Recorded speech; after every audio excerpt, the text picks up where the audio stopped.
Okay. Okay. 11 seconds actually. I should reload my page then. I'm not seeing anything. It's not a good sign. Okay. I heard a very soft chime just now. Even though I muted everything, so that is concerning. There's another relay. Great, I am live indeed. Oh, over on YouTube as well.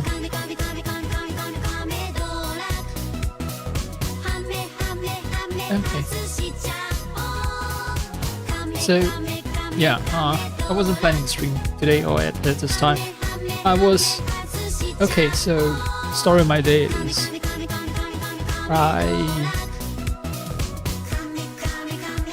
I drank too much coffee. I woke up too early. And then I tried to tire myself out so that I can go back to bed. Didn't quite happen. I fucked up by drinking too much coffee, so I powered through, which is usually my nap time, which has the effect of making me extremely tired just about 13 minutes ago. And then I went to nap expecting that I would be napping for a long time, but no, I think there's still way too much caffeine in my system because I napped for... my eyes were shut, I'm pretty sure I dozed off. But after waking up feeling somewhat refreshed, I look at the time and yeah, barely any time has passed, like maybe half an hour has passed. So yeah. The reason I actually drank that much coffee was because I had a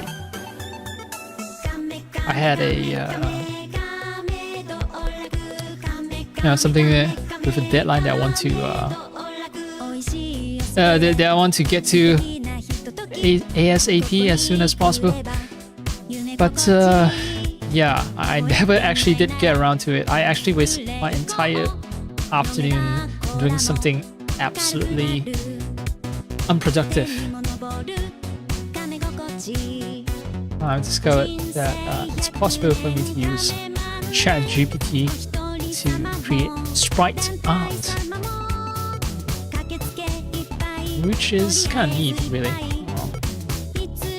For someone who's not artistically talented like me. So yeah, so today marks the day where I've changed my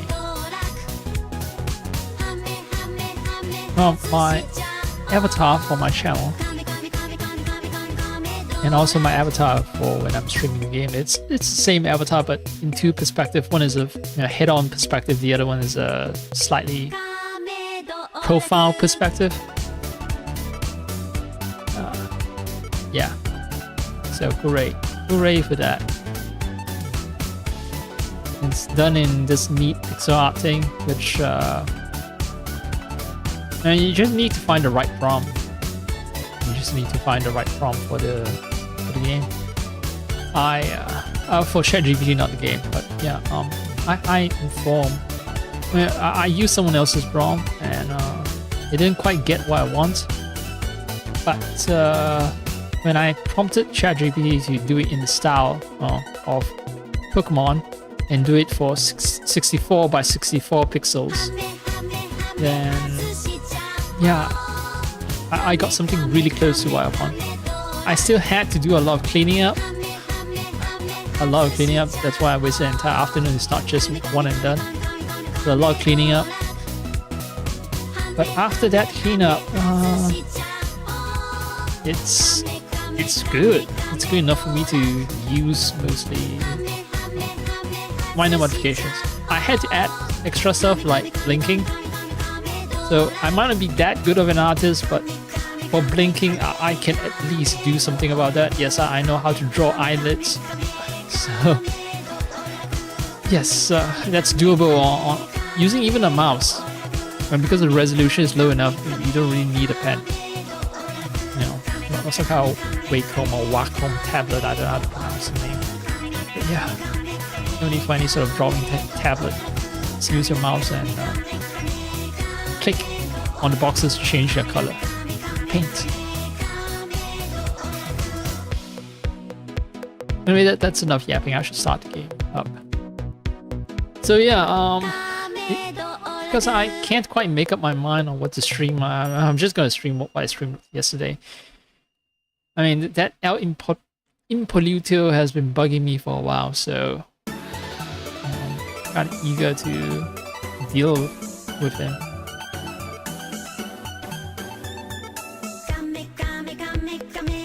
And it seems like, yeah, it seems like I can never get a very steady stream going for my YouTube videos running in the background, which I think is a shame. A real shame.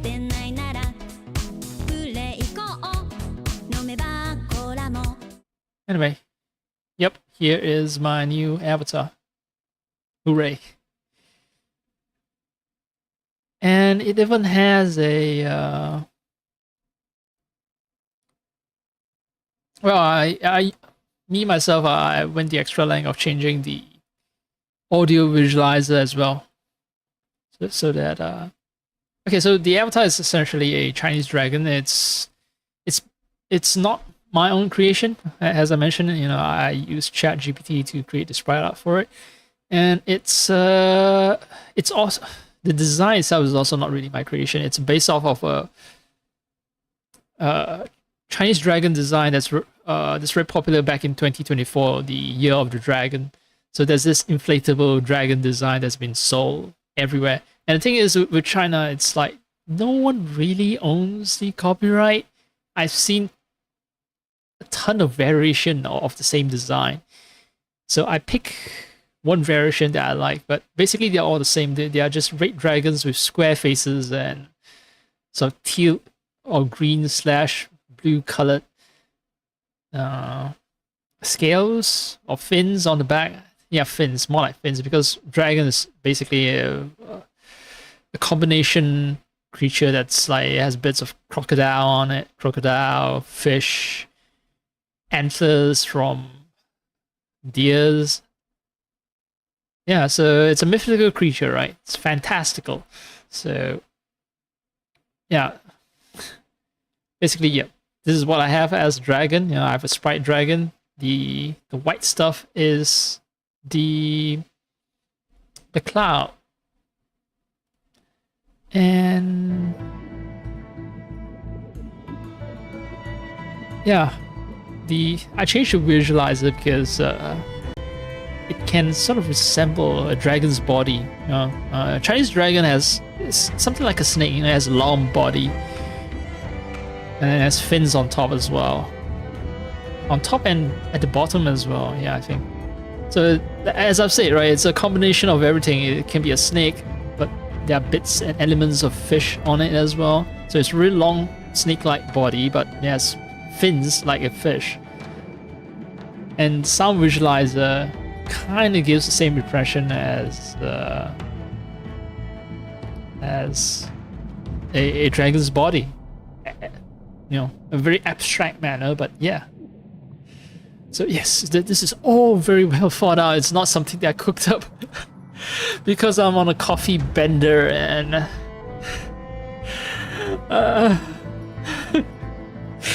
and because I don't want to do something that thing that has a deadline that I actually have to use actual mental power to do. So I decided to do something frivolous, and this is what I end up with.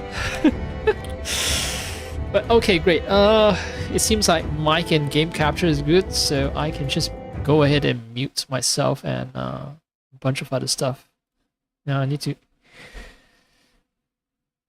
minimize a window here and there, but alright, great. I'm ready. I am ready. Let's see how long it takes me to beat El Impoluto.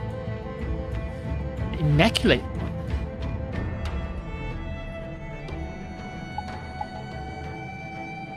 I think it'll take a long time. Ain't easy. But I'm beelining for it at the start of the game, so hopefully I have enough energy to realize my my ambitions of beating out impoluto. Also, the other thing is, alright, so anyway, the controller, yeah, I'm back to using the regular controller. It has a cable connected to it. It's a compromise that I have to live with. Yeah, so the other thing I'm also testing out is whether the sprite works in a variety of backgrounds. So right now, you know, it's kind of bright sand, great. I want to test it out. I'll check the archive footage later to see if I might need to touch up the sprite. I shouldn't need to. I don't have thick black lines, but my avatar has decently defined borders, so it should work. It should work on a variety of scenes, which means I shouldn't have to touch it up any further. Alright. That's enough yapping. Now impoluto, coming for your ass.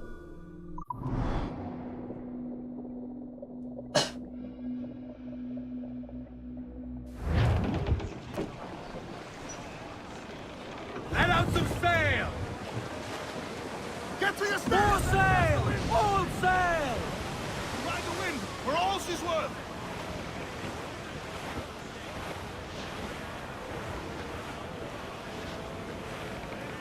Lob, cabin! Booty cast adrift! Dose the gallants and royals! Furl the mains! Reef those gallants! Loose main sails! Let's catch some wind, lads! Stands up! Let's get moving! Cruise down! Down your chutes! Cruise up! Eat her sticks!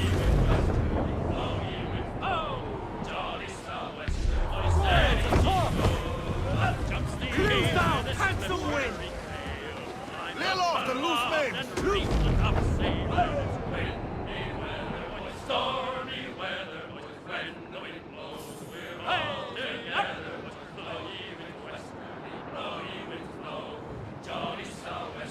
Steady she goes. And then up jumps the shark with his 9 rows of teeth, saying, "You eat the dough, boys, and I eat the beef." Ease off the wind! Sorry, mainmast, bring in the top halyards! Pull! We're all together. Oh, jolly sou'wester, boys, steady she goes. Up jumps the whale, the largest swell. If one tenny wind will blow you the squall, and it's windy weather, boys, stormy. I'm snacking on peanuts. Full disclosure, I might have tuned the video tube sensitivity to sound a bit too high. Maybe. Oh, there's a harpooning target. Well, let's do some target practice. Hold down! Ready the whaleboat, lads.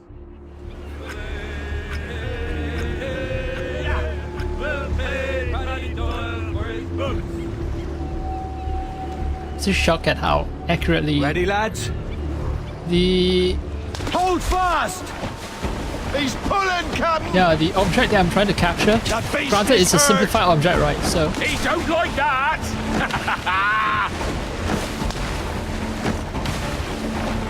One more can't done! yeah, bull shark is easy. 3 hits and it's done. Plus, I fully upgraded my harpoon, so.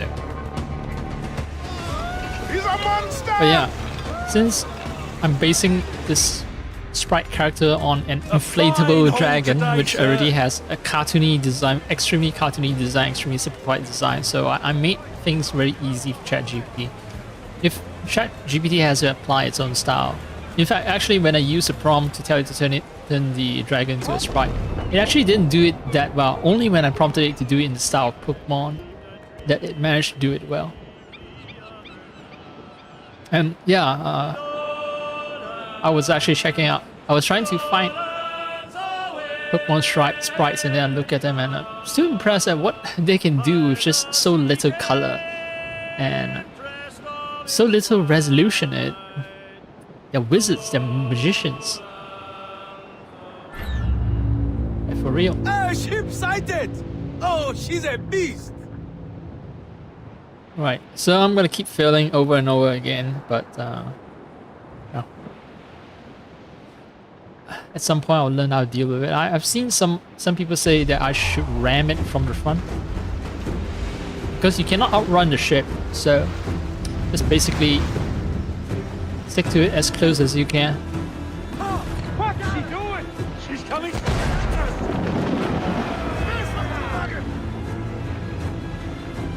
Awaiting your mark, Captain! Raise! Fire! Fire! That's with the most tender! Ready to fire, sir! Fire! With the yards off the wind! Fire! Unfold mates, let's move!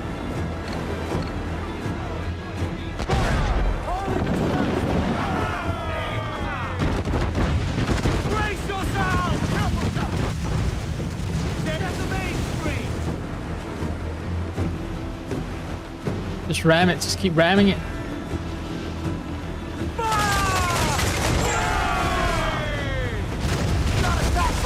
I should have braced.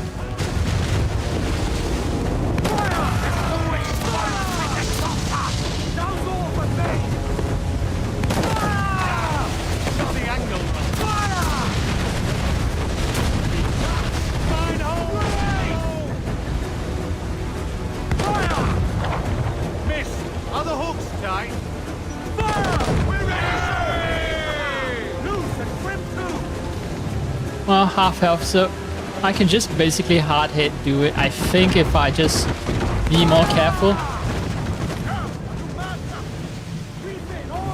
Yeah, basically you just need to stick to this thing like a glue. Ready to fire, sir! And you should be fine.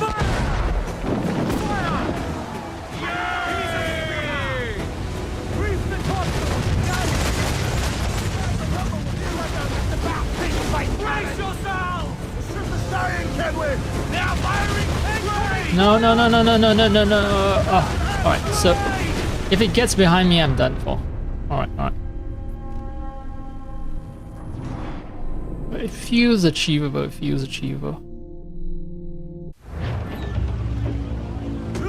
Ship sighted! Oh, she's a beast! I'm gonna take care of this beast. Although, it might take me a few hours, but...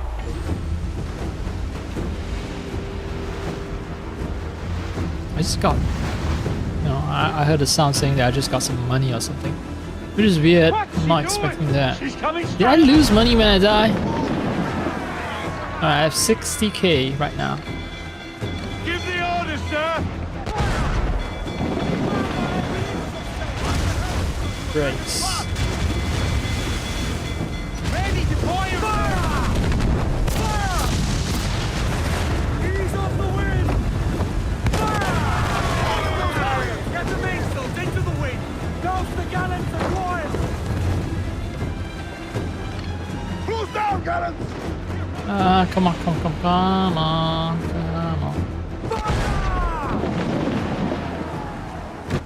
Reload! Fasten yourselves!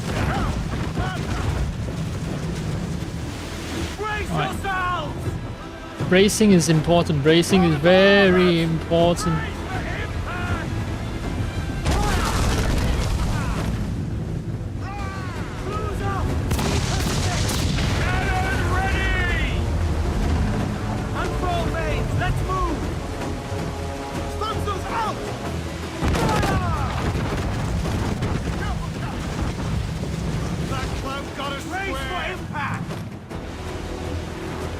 Ready to fire, sir! She's about to hit! Alright, brace. Fasten yourselves! Taking a hit, Cap! Fire! Fire! Making all ace, sir! Bring the yards off the wind! What happened? Working on it! Fire! Fire! All in the This is just like playing, I don't know, bumper cars. And then you just hope for the best. Like, might not win, but fuck. Brace yourselves! Alright, bumper car. Come on. You can do it. Fasten yourselves!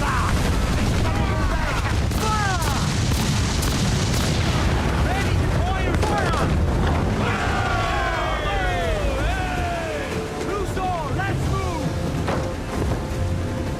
Toast the Thompson! No, too far. Why? Why is it too far? Awaiting orders, sir! Great! Take some damage there! Do that section, sir! Fire! There you go! Fuck you, yeah. Yeah! She's sunk!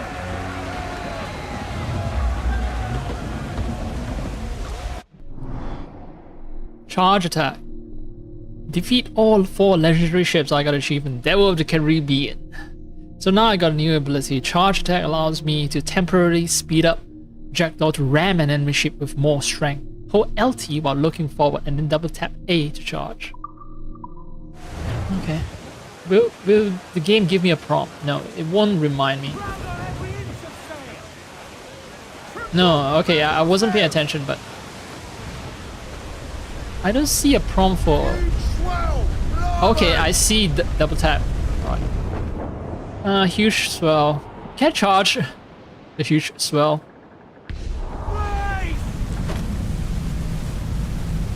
Bad idea. One biofeld, it's a bad idea. I need some repairs. Hello. Oh, are you a gunboat? You won't even exist. Set yourselves for collide! Breaking down they go! Yeah, a regular ramming action would have done that. No need for specials. Wait, who are you? Schooner, great. I want your corpse. I need your wood and cloth and sail. Refit all top! Stands up! Let's get Yeah. Boom! say the word, Captain! Grappling hooks away! That's the prize!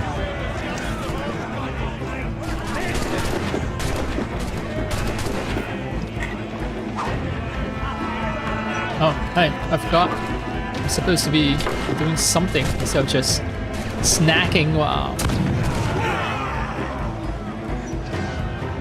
What shit is happening?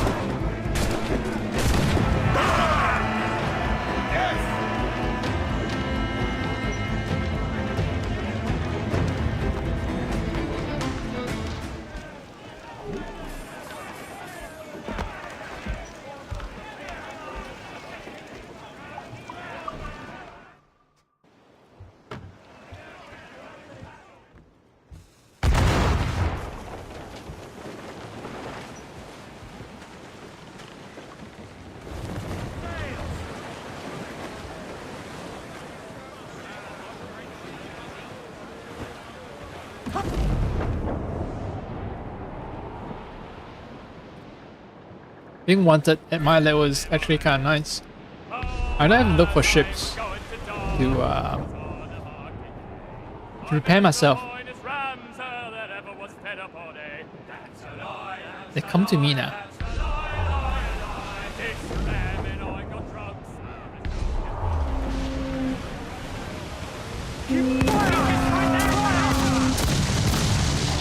Ready to fire! Grease the topsails, gallant!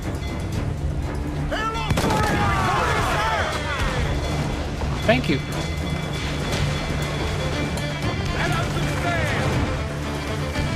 No, you want to play? You want to play?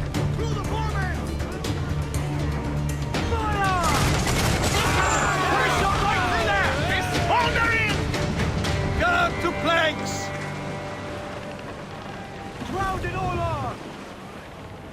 Close up! Eat her steps! On firm men! Strip to lads! Every last scrap of duck on the way! And my new avatar has just got me in such a good mood there. I don't really care if I'm playing so shittily right now. I said douse! Douse the four! Hurry! Bring them in! I don't even look at my avatar. I only see, it's only on my video later when I look at it, because I'm a narcissist that likes to look at, my own stuff and hear my own voice. But yeah, even though technically, I'm not.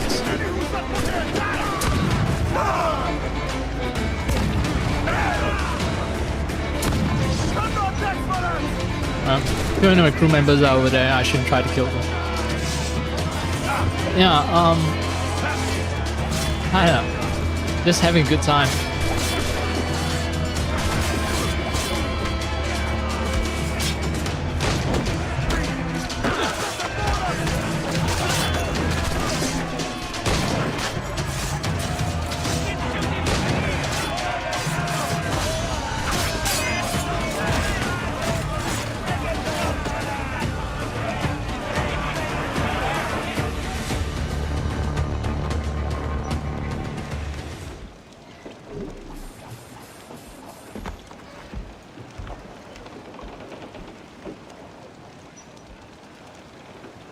That's, what was it? Oh, repair track, alright. Don't worry, they'll send another ship, and then I can lower the wanted level. Or if I encounter a prize on the open seas, then I'll do the necessary. Do what's needed. Schooner. Fuck off. Fuck off. Catch the wind! Actually, I can fast travel, right? And since I'm not in the mood to do anything like, say, a big story mission. What? Not right now, maybe. I'm on some treasure hunting. Muzzle that duck, my son!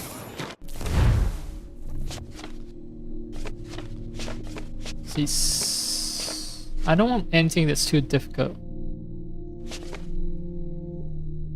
442118. It seems like Jamaica, 442118. Yeah. Let's see, 118. Oh, new bone, okay.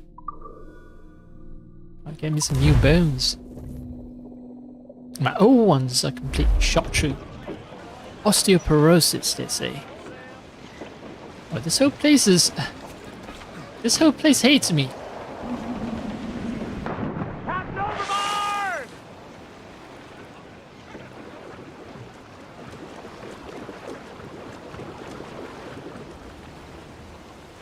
Now, just to make sure that I'm not hallucinating, I'm checking how straight the edges are of things that are supposed to be straight in this game. So in LEGO Star Wars, they do this effect where things near the edge, like the straight edges, they get kind of curved. Over on this map though, on this game, not just this map, but on this game, I don't have the same issue. So yeah, it's definitely LEGO Star Wars doing weird shit. Just curving the lens, the camera lens, near the extremities. Alright, I'm looking for...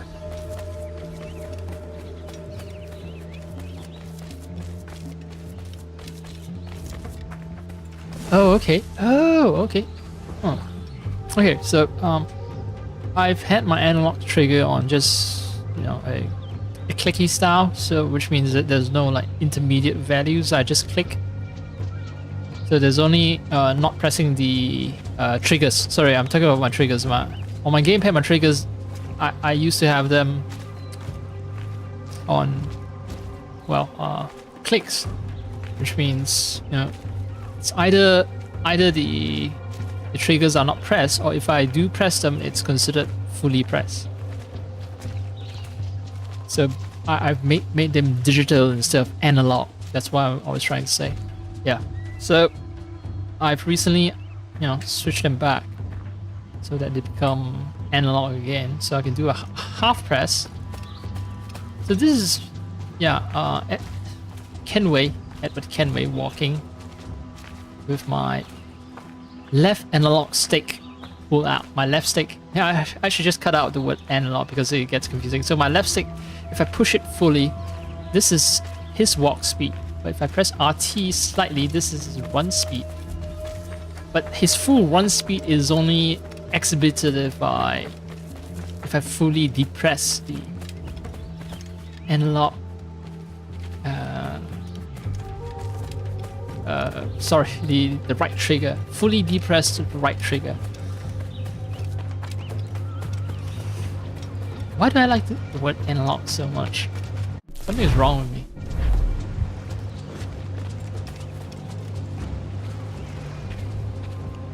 Huh? Wait, what? What? I see a map, but maybe here?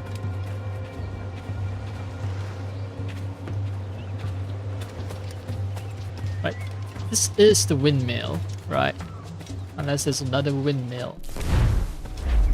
And 2 coconut trees. Tree over here. So somewhere here. Somewhere here. Oh, there you are.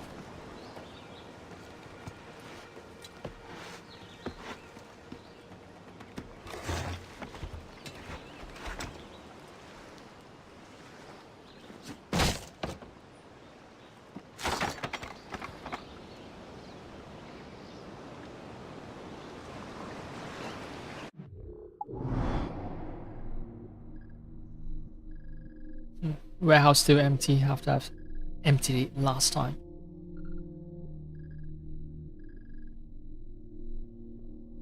Yeah, treasures are, you know what? Treasures are cool and fun to hunt for when you don't really have anything in mind to do. You've defeated El Impoluto because your ship is a beast that's been fully upgraded to withstand all kind of punishment. So now's the time to just fuck around and do shit. Oh hey, MI. Mystery Island. That stuff is back. It was missing last time when I played the game because of some bug, but they're back. Alright. Wait, 600 something, 800? Alright.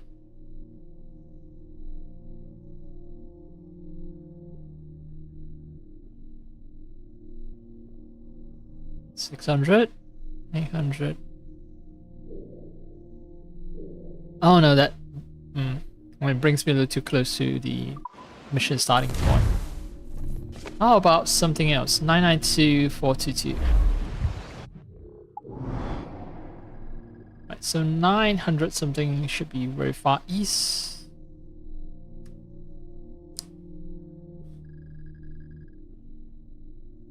$422 means it's somewhere in the center of the map. You?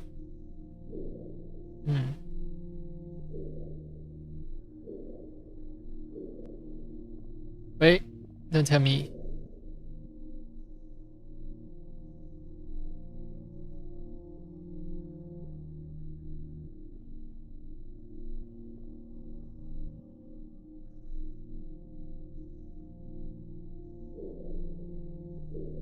What? It's somewhere in the middle of the ocean? 992,422. Alright, so I was a little off. I was thinking 922 or something.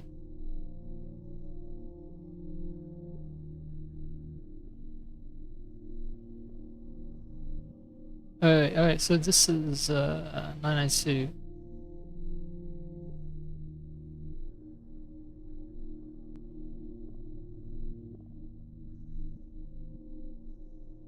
Somewhere here. And then 400.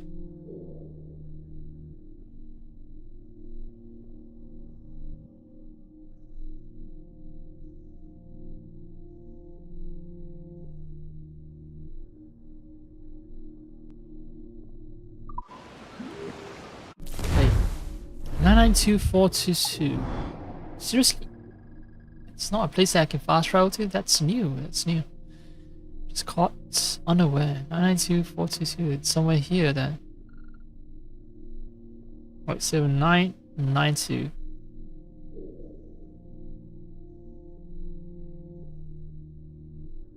92 is here.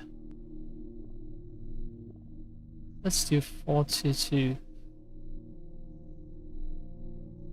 So it's 422 down here. 992 is doesn't exist. It's an impossible location, but alright, that's now I'm gonna set a marker there. Let's see what we find. Maybe I'll drop by to pay a visit to a business island? No, Black Island. I got some business to do.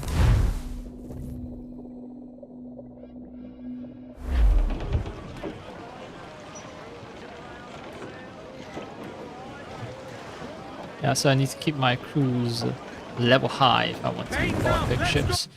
Thanks for the tip. My ship is fully upgraded, so that advice is appreciated but not necessary.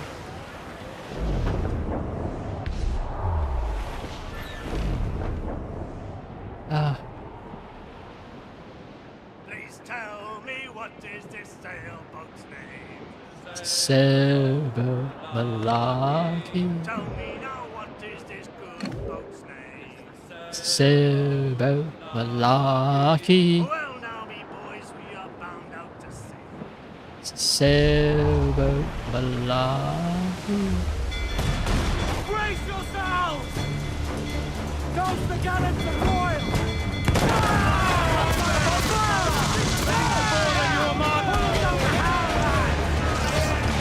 He did damage me. I was paying very close attention to my health bar. He scratched me slightly.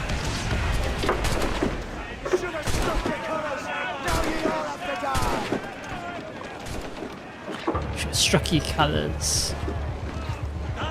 Should have struck it.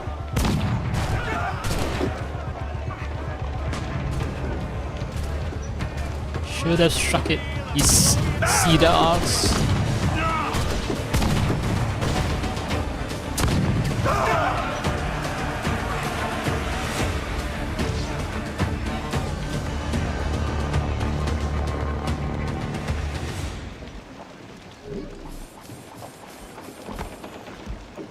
I could do without a 1 to level.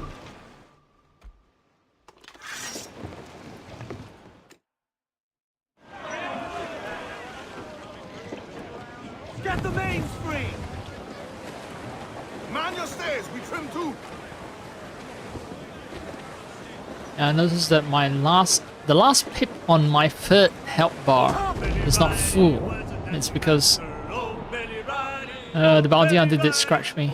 Billy Riley, oh Billy Riley, oh Billy Riley, master of a droga. Oh Billy Riley, oh Billy Riley, oh Billy Riley, oh Billy Riley, master of a droga, bound for Antigua. Oh Billy Riley, oh Billy Riley, master of a droga. Oh Billy Riley, oh Billy Riley, has a nice young daughter. Oh Billy Riley, oh Billy Riley, oh Billy Riley, oh Billy Riley, oh Missy Riley, little Missy Riley. Oh Billy Riley, oh Billy Riley, oh Missy Riley, oh Billy Riley, had a pretty daughter, but we can't get at her. Oh Billy Riley, oh Billy Riley, had a pretty daughter. Oh Billy Riley, screw her up and away we go.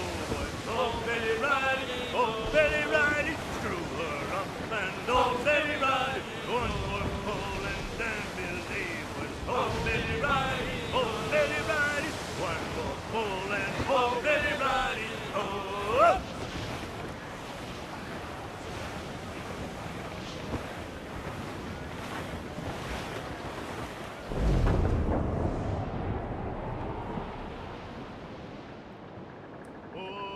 Nancy Dawson, hey ho! She robbed the bosun, hey ho! That was the caution, hey ho! What? Oh yeah, I reached the edge of the map. My best jacket, hey ho! Sold the pawn ticket, hey ho! What the fuck? Oh.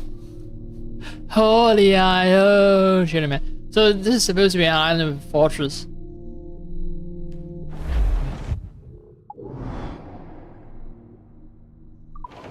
What if I reverse the coordinates? 422992.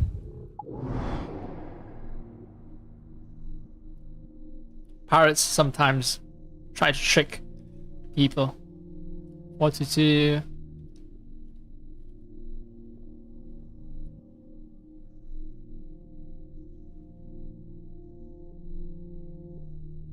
Oh, this is 442. 992. I don't see a fortress here. I doubt the game will just suddenly spawn a fortress because I want to. Yeah, I think it's either 422992. It's 422992, right? So yeah, this is a middle of jungle. No way I'm getting there. Yeah, 422992. So what the freaking freak? Alright, one more. 623172. And then I do the main mission. Promise. As if my promise is worth anything. 63.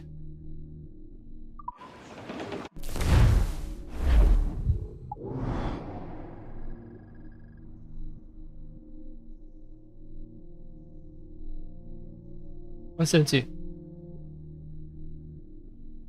Ah, Kingston.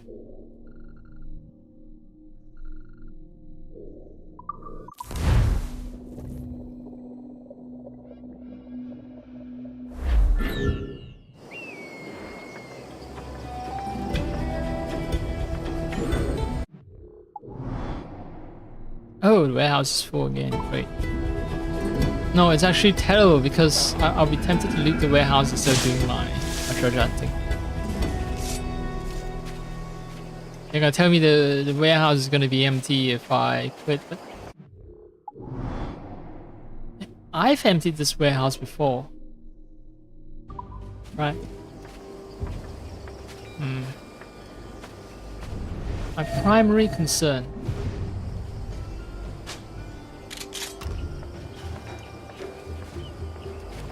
Ah.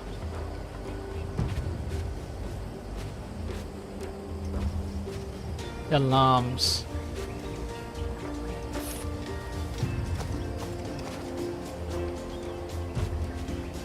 Let me check the internet.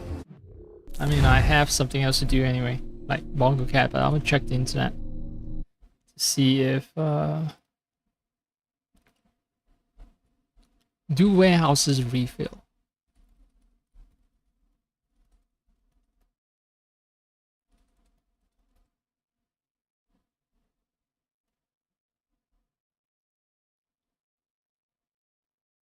You can lose unlimited times, you just have to bounce between all 8 of them.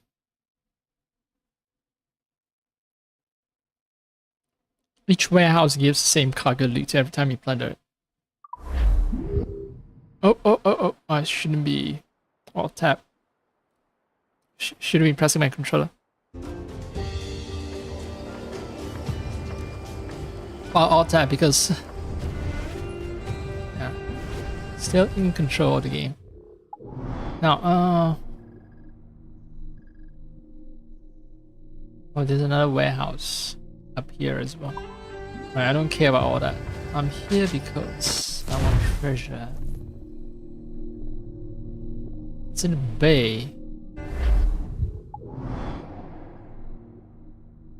The top of the bay, it seems. Should fast travel there then.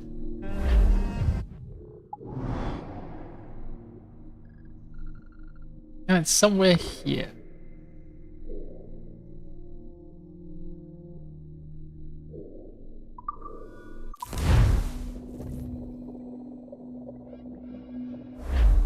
Let's see if the warehouse has been empty because I fast travel away from it. No, it's still full. Great.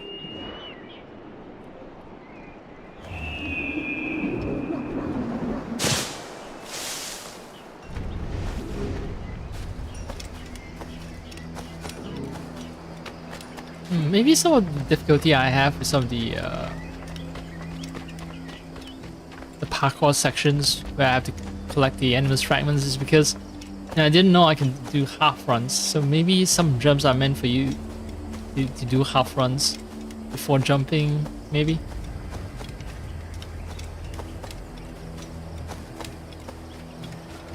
It definitely alters the momentum, right? Right. Okay, it's a shipwrecked ship.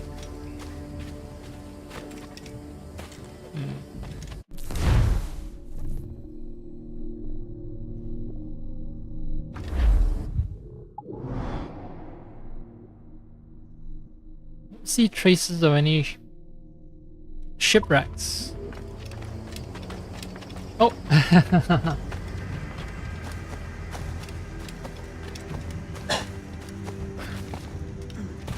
My bad. My bad.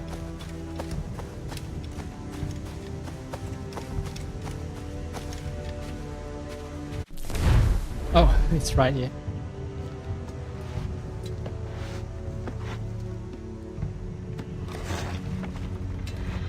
I've mentioned many times, but peanuts are a bad choice for snacks if you plan to be yapping a fair bit. Blackwood beer. Not Queen Anne's Revenge though. I'm nearing the end of the quest. 3273. You know what? Since I'm nearing the end, I know I said I'd do the main mission, but let's complete the rest.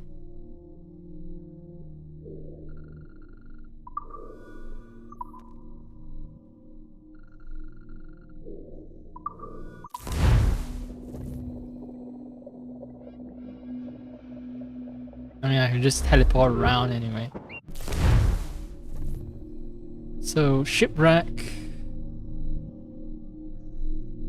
Coconut trees with stone. Alright, let's find the shipwreck first.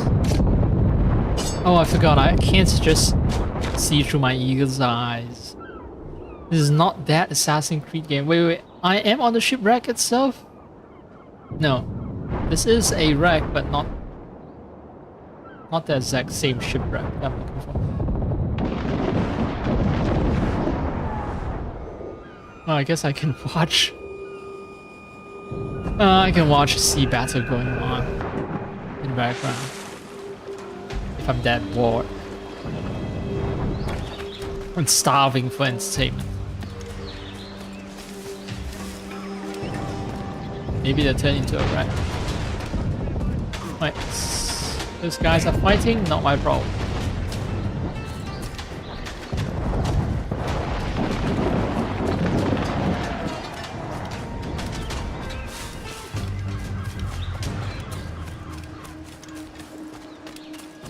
I'm looking for a shipwreck. A shipwreck. Not talking about.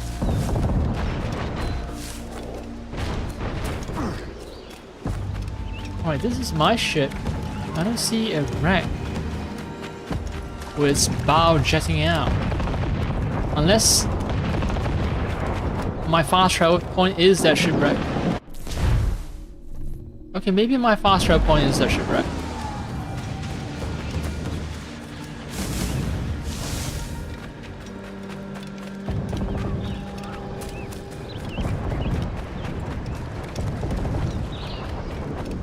What?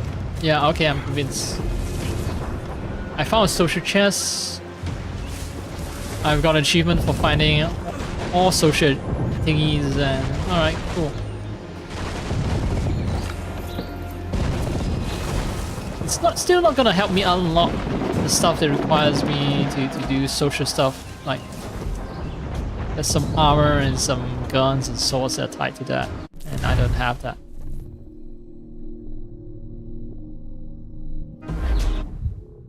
And I'll never be able to get that. That's a problem. Right, this shape here is this shape, right? This is a shipwreck.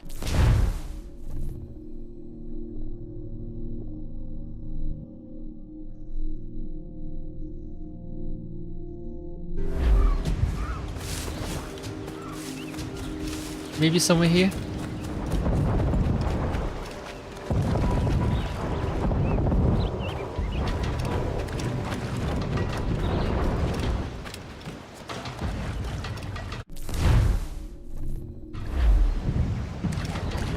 Or maybe here.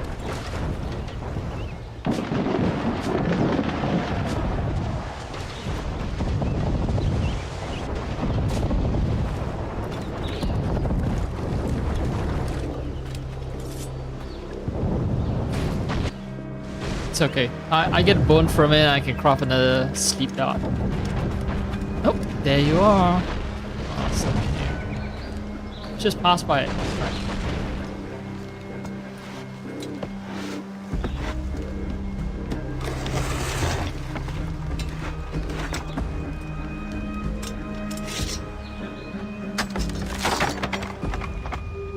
I'll be ready for when the game goes on sale for 70% or 60% 2 or 3 years from now. At least I'll buy. At least I'll buy the game. At least I'll buy an Ubisoft game. And since I have some expectations on how it will run, it's apparently something close to AC Shadows, and I can run AC Shadows just fine. Yeah, so yeah, at least I'll buy that game. There are certain game companies, like say Sega, the Dragon Quest series. They hold on to the price. They never ever drop it for years, and now Dragon Quest 12 is coming out soon, and they're still not dropping the price. So yeah, I'm never gonna play Dragon Quest 11. Not interested. It seems like, yeah, Japanese game publishers, they're notoriously stingy. And it's fine, I mean, it's their prerogative. They have the right to sell at whatever price they want. Just don't expect people to buy it.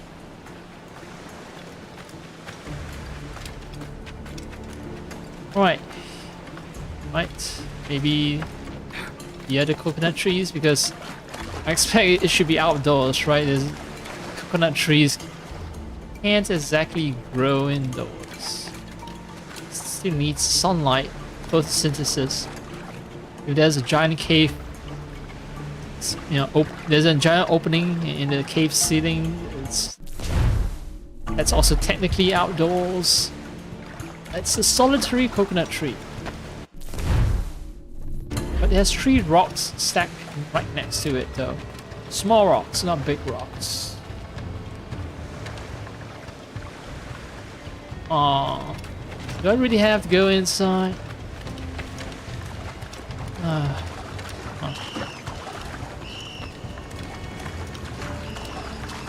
Oh, they have coconut trees inside. And there's that cave ceiling. I think I see the coconut tree. I mean, there's a lot of things I can do, but maybe I'll start by just murdering everyone.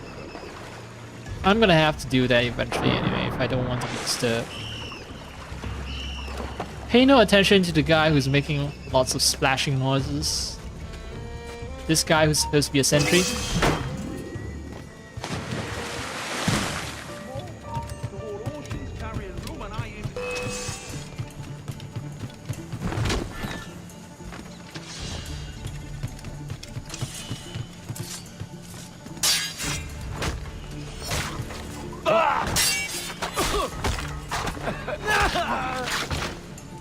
This patch. And there's another guy coming out. Saw a dead body. Oh no, he decided not to pay a visit to me.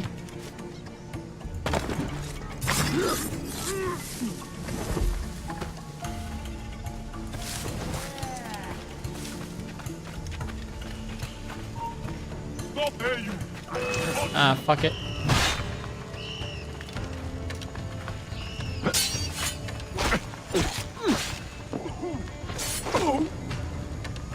Oh, he does go on. He does catch fire. Oh shit, my health.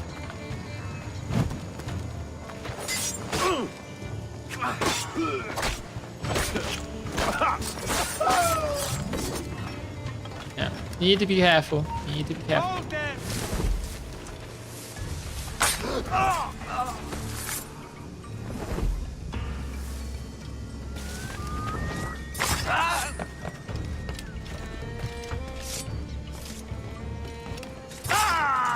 Man, I miss the increased assassination ranges with the newer games. I miss them so much. Alright, the treasure should be here, right? Yep.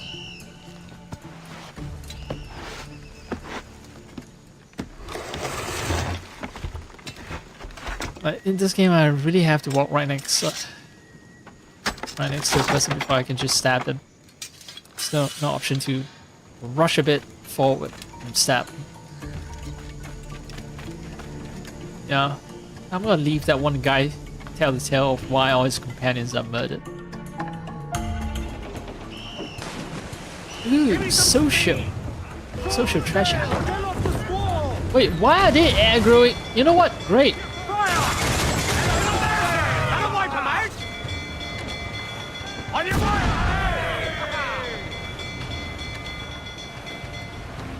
Stand 'em, gun shield! Get on the bridge! Rip into them lads for all you worth!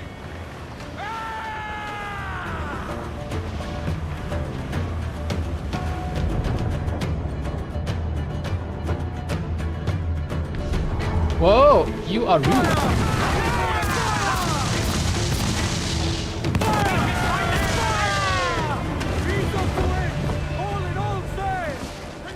You're very rude. I don't like that. Get the mains free! It's supposed to just allow me to attack you with impunity. Resistance. It's not good. I don't like defiance. Those who defy me will be punished more severely. I get a little bit Genghis Khan.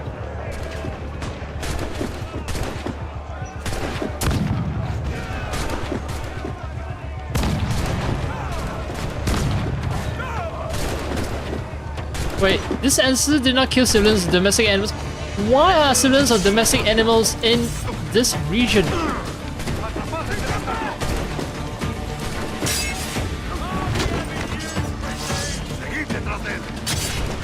I bought new swords, right? So I should at least use them.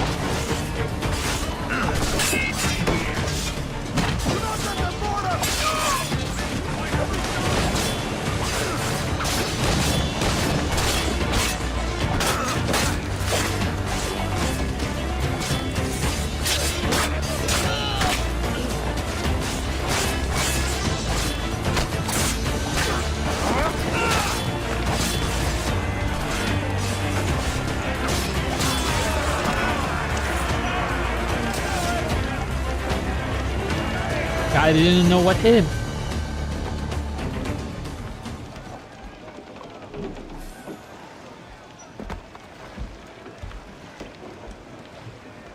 I don't even have heat. So, my feet there.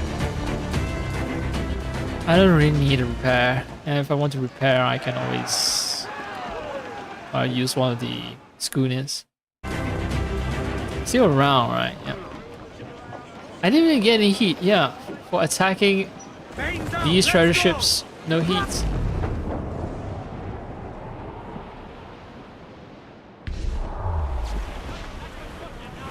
Ghost the Royals, come! Take them all in! Go! Go! Get the mainsails into the wind! Who's staying sails? On for men! Trim to, lads! Alright, now I get bored. No! Don't run away from the exploding barrel!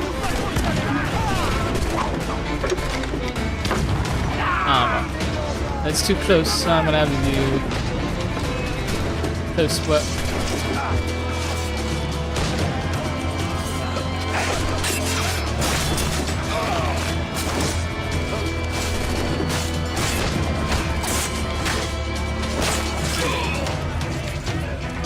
This blade is definitely fast. They say it's fast, it's fast.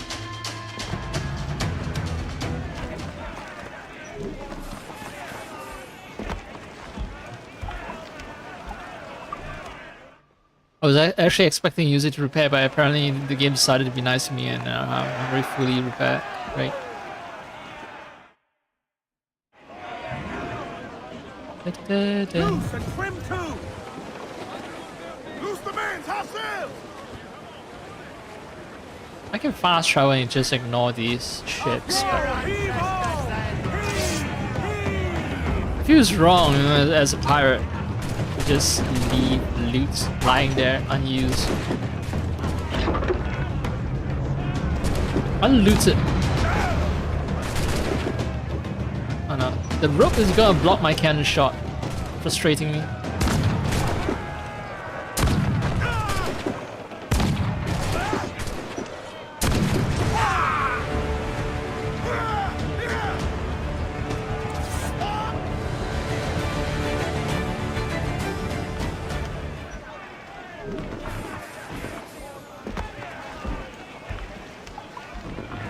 Okay, let's see. Let's send to... Can't lose speed, no. No heat, right?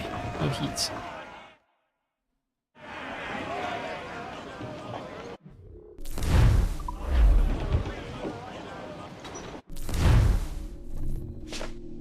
Alright, this one is impossible to find. This one brings me very close to the mission start. So let's do the one that's close to mission start then. And then... maybe I'll unlock new locations. Maybe it won't. Maybe I just need to be brave and explore one of those mysterious islands or thingies that are just... they look kind of off the map, but I think they're DLCs. They might be DLCs. Oh, no. Stands up with a will!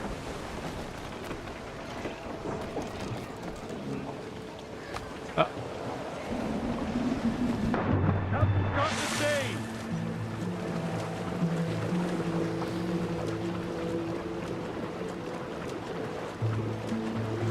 Why is he so slow?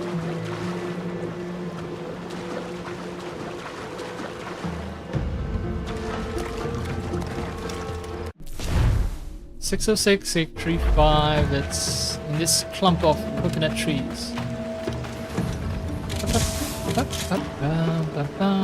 Too far. It's fine. It'll actually run away from me. I don't have to kill it. It's not one of those like leopards.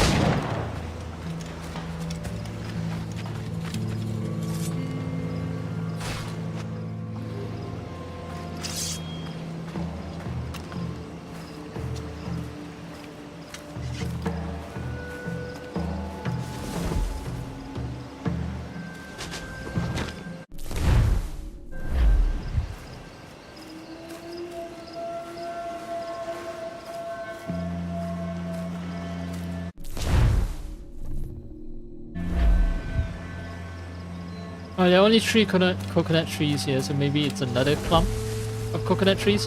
It's definitely the back of the boat. That much I'm certain. So, have I actually climbed the boat?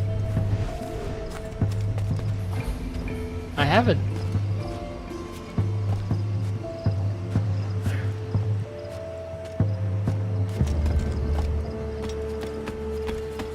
Just out of sheer curiosity.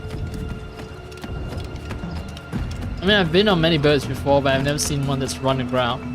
Maybe it came in at high tide, and then when tide receded, it just found itself stranded, with no way to push the boat back out to the sea again. So that's why it's just sitting here, kind of fucked.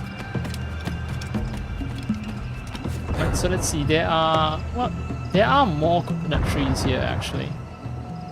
So it can fit the description.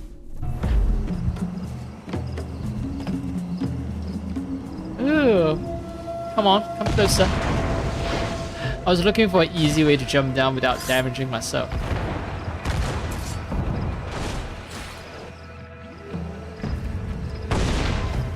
Ocelots, ocelots, lots of os.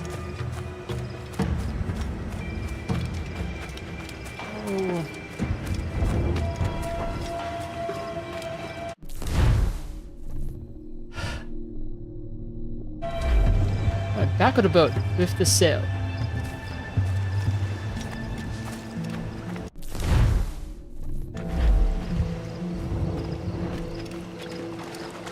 Fine, I'll try this clump of coconut trees.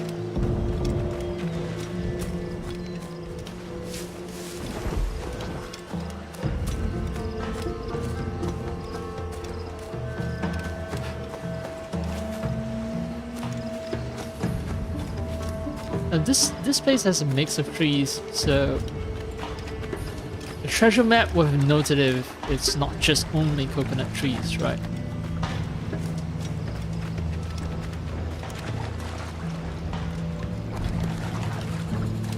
Four trees, 5.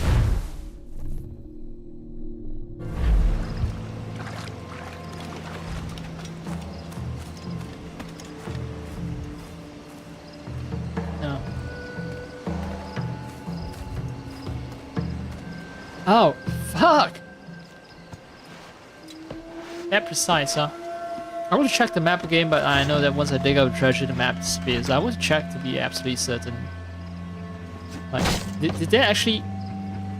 Were they actually very specific on the location of the treasure? Like, did the X marked... You know, the X was right next to a rock? Maybe? I don't know. The thing, I don't know. I do not know. Because I can't check it again. The map is gone. I only have one last treasure map left. And that's an impossible location. So, yeah. Let's get back on the boat and start the main mission. The Siege of...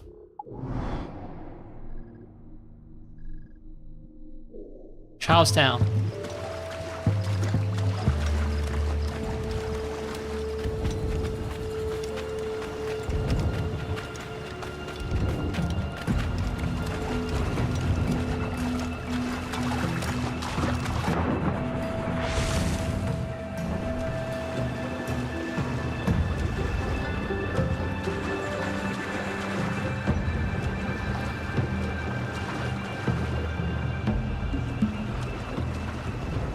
Okay, so they swim at the same speed.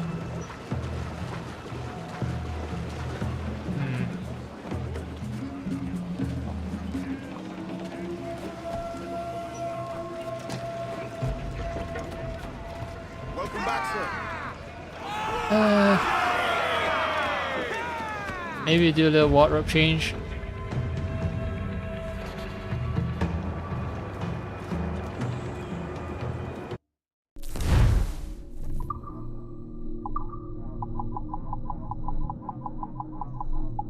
Fire barrel storage. So I'm missing a elite fire barrel storage plan. Maybe I should hunt around for more dive sites. Appearance, I got Blackwood wheel. If I save a bit more, I can get a wheel that will one day belong to Connor Kenway's ship, the Keeler. It's my grandson, right? I'm Edward Kenway, and then I fathered another Kenway, and then my grandson is Connor Kenway, half Native American assassin from an earlier game, set in a later time period. An earlier game set in a later time period. Bravo. Bravo. Yeah, I'm on the full Queen Anne's revenge. Ah, I could do a change. Even for the sail as well.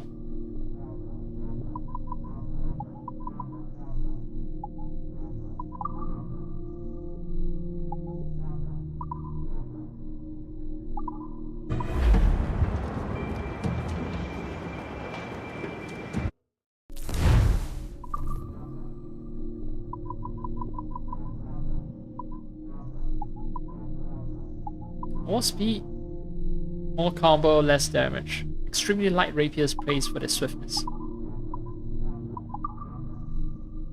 Let me dress myself as a merchant. I saw that outfit, but I want to explore more. Let's see. Community challenges came with speed. I'm never getting those. Mayan Stele. I haven't been to a Maya location. No, I actually should go back to my location and get the outfit. Hunter's outfit. Hunter's outfit requires some exotic animal that I haven't acquired, maybe.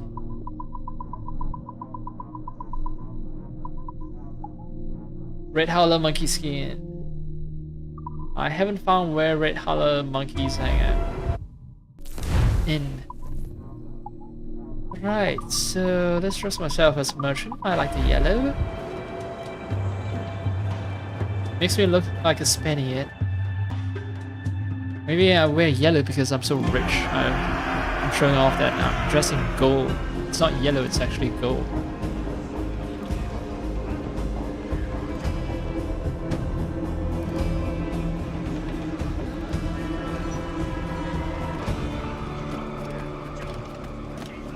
Yeah, it's it's yellow with red trimmings. It's definitely following the Captain's trick. Spanish pattern.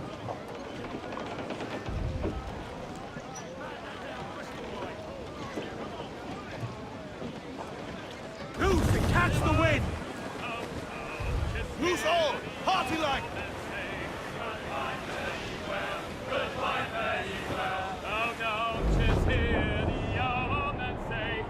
Hoorah, me boys, we're homeward bound. Goodbye, fare thee well. Goodbye, fare thee well. Hoorah, me boys, we're homeward bound. Bye, fare thee well.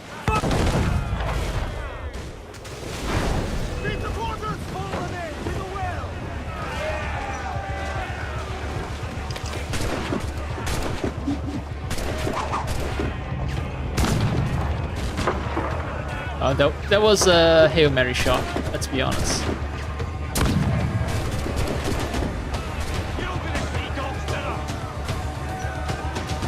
Maybe I should actually aim before shooting.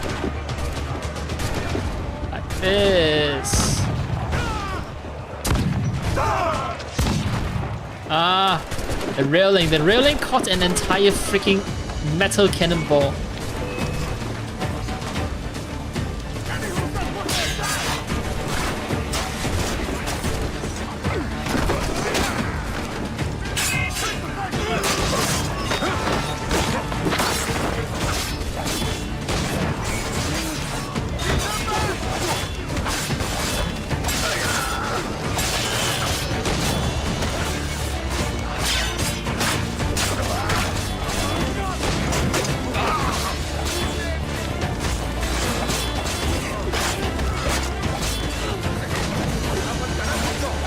Yeah, so like the higher level weapons are essentially just for people who like to button mash, because X button, yeah, if you mash, if you try to time your attacks with the X button and it doesn't quite work anymore at these high speed levels, you just need to be mashing the X button. The earlier rapiers and swords and so on, I can still time it. Not this one.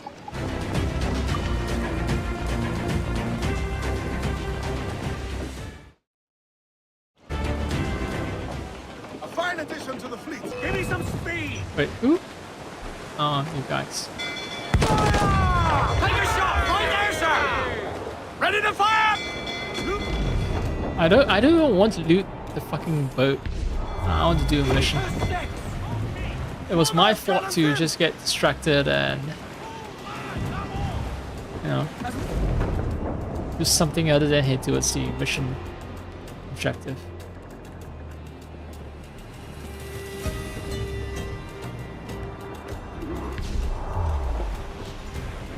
Oh, no. Don't want to smash into that, but... Hey, old Bonnet! Flying your own flag at last! Yes, Blackbeard cut me loose, sadly. Time to have a go at this myself. Well, that's grand. Yes, it's for the best, I think. I should have some wild stories when next we meet. Edward! Your constant friendship has been my most treasured find on these seas. Well above gold and silver and rum, I prize the courage you have inspired in me this year. Thank you, sir! A fair goodbye to you! Friendship. That was the real treasure all along. Am I watching a Japanese anime? Wait, what happened? Why are we here in the swamp? No! Are you not wanted by your wives, and families, and countrymen? How else to explain your government's complete disinterest in your well-being? Hostages for medicines! These were my only terms. And yet, 6 days of pure fucking silence. So I must conclude that you men are the pariahs of Charlestown, and I would profit better by using your organs for chum and your bones for char. By Christ! This is my predicament. Kill you, or to press you into my service. It's a decision I'll make hardly, but not with remorse. Ahoy, Edward. What the hell are you doing, man? All of Charleston can see this mess. It's the idea. Out of range, but well in sight. So where's the medicine? We sent a party ashore to partner with the governor. That were a week ago. No noise since. I'll handle it. Give me a day. Fast.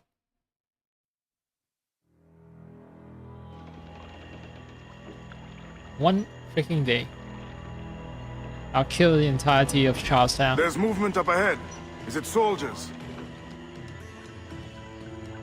Aye, and in something of a hurry. I propose we follow, else they spring something we ain't ready for.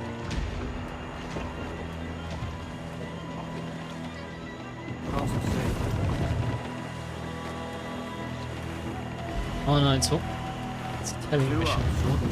Fucking What's hell. your thinking? Blackbeard's been at this 8 days already.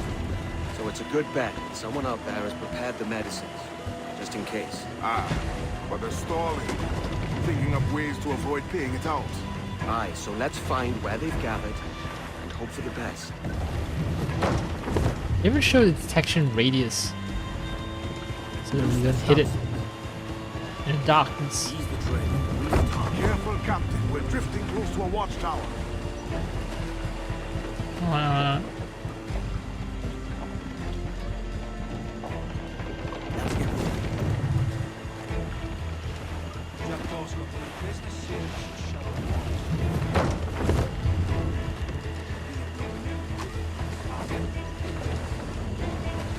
Seems like, based on the minimap, I should be hitting the island, but maybe I got lucky. There's another watchtower. Even the commands are being whispered right now. Trim to. Trim to.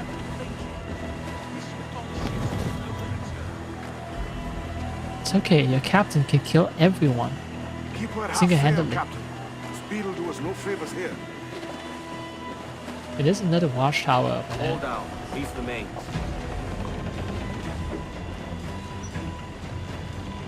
Lose the mains. Careful with the banks.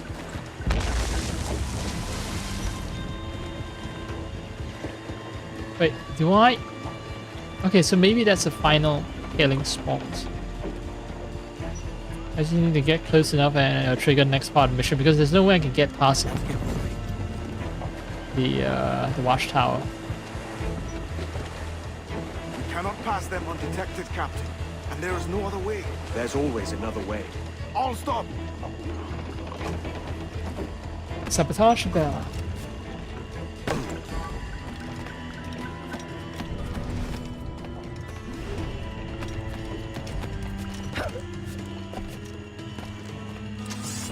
Oh, I forgot. I can't crouch or dodge. Ah, well, let's hope no one heard that.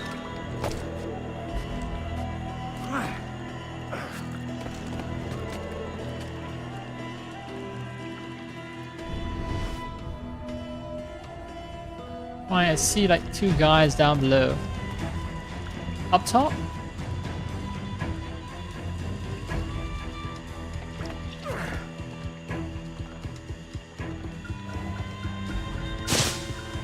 Oh, he didn't see that. Right.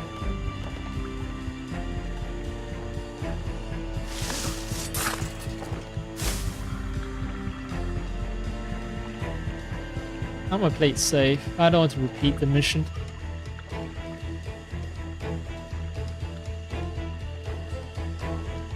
Come on. Oh, come on.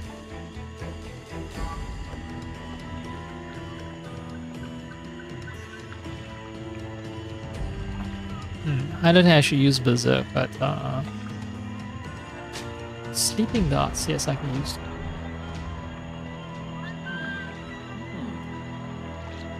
Yeah.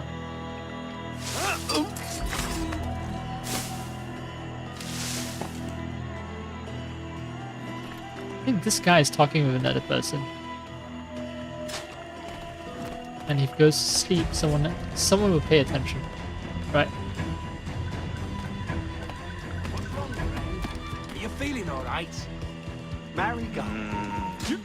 Interloper, raise the alarm! You can't!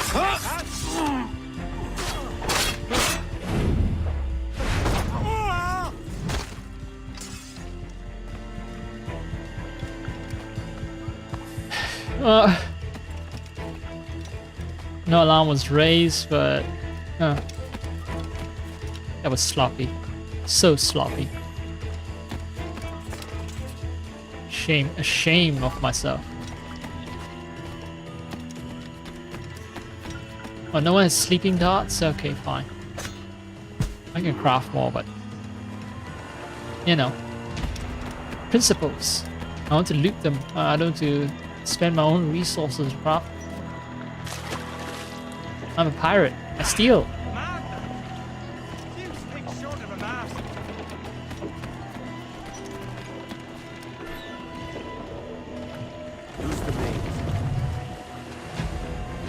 Use the mains. I see them. Over there. Let us hope the river remains this wide. This ship's built for the open ocean, not stuck in bites.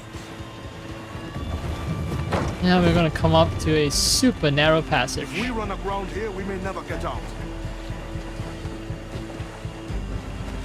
Oh, no, no, no, no. Wait. Be sure they don't spy us trailing them.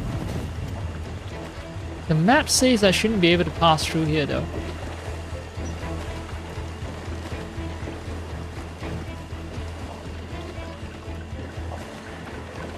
The map is wrong. Steady as she goes, Captain.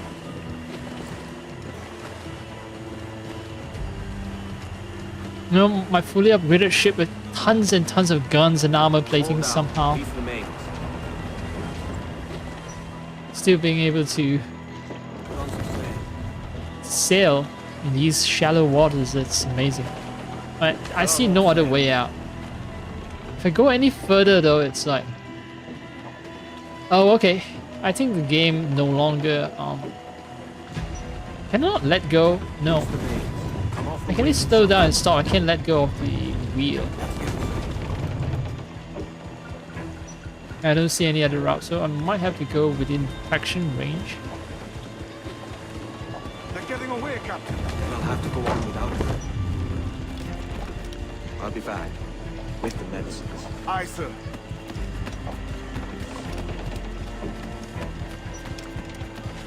They need to design the missions better. Clearly there was a detection range I'm not meant to go to. Yet the game forces me to go into the detection range before it moves on to the next stage.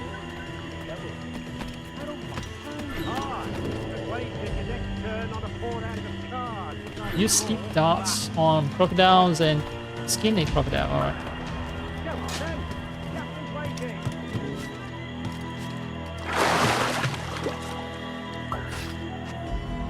Any more crocs?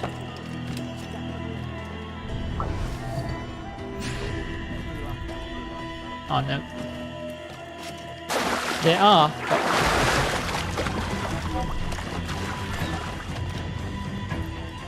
Oh, come on!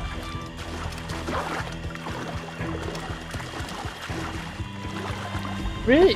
No. All the crocodiles are in this one place where I cannot use a sleeping dart, and I'm losing the trailing mission. Fine, let's redo it.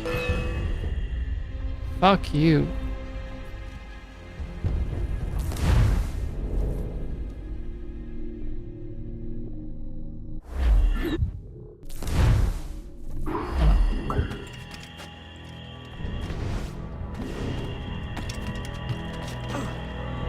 Where are you, Crocs? There you are. Mute 2 dots. I see all 3.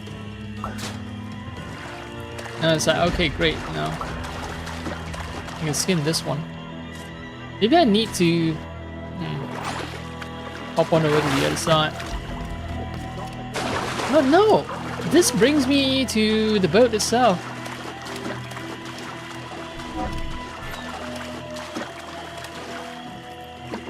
Wait, what?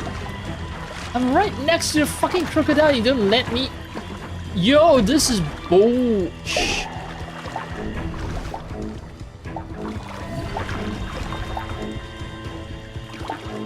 Alright, I'm gonna look at a game guide, because maybe there are more crocodiles later on.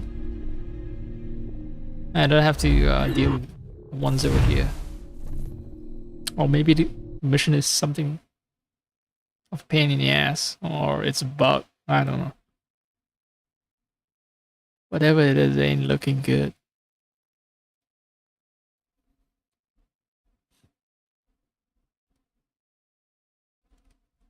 Sleep dart, crocodile, tail, but a siege of Charlestown.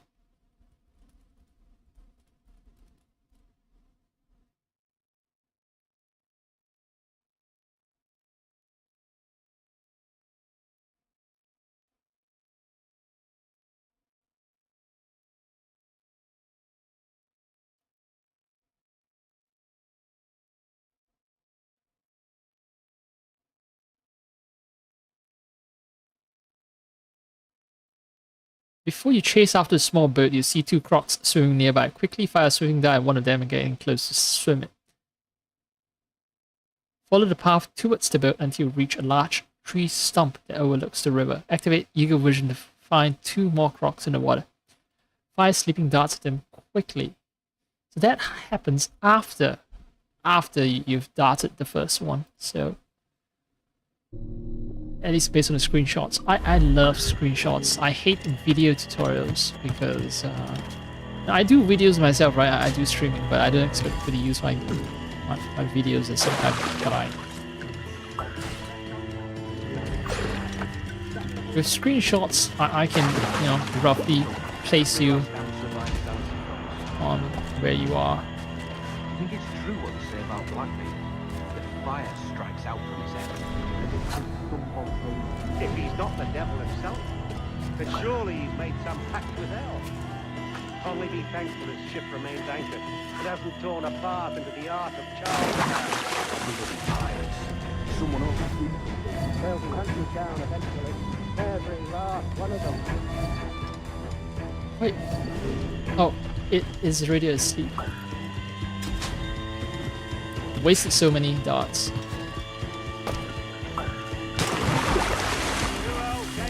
Come for their supper. The old mucker. Warm tonight, isn't it? We'll talk about our weather another time, mate. Bit of a hurry.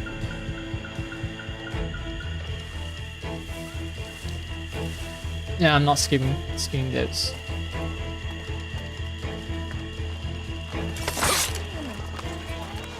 Alright, don't want the guy ringing the alarm.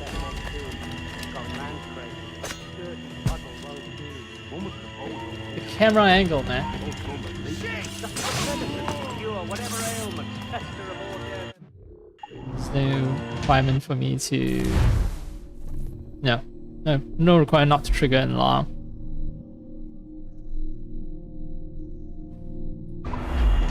So we are cool. I am cool. I'm very cool. I'm super special cool. Fuck Crocs! This is Croc up. Motherfucking Croc. I'm a motherfucking Croc. Okay, so maybe don't go into the water. Ah, right. Just run into the darkness and expect the game to provide a path for you. No? Quiet night. Are you sure? There's something in the water. Right till you showed up. Go on then. Captain's waiting.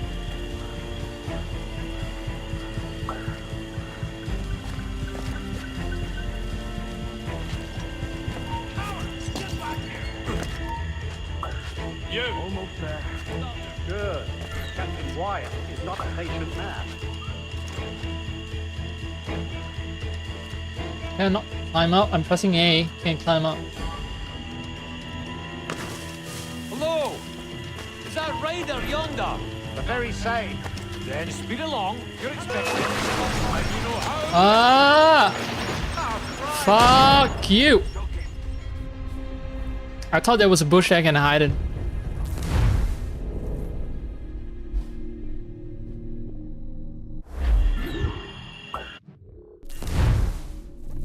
Alright, I think the optional objectives still count as having been completed.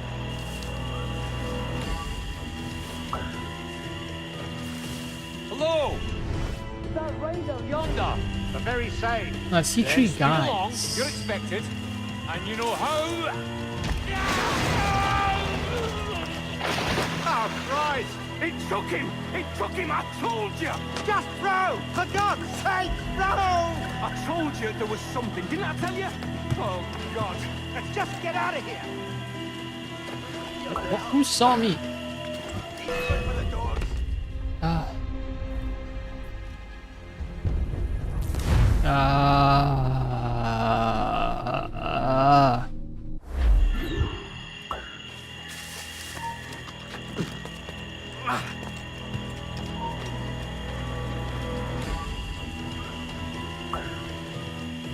Hello!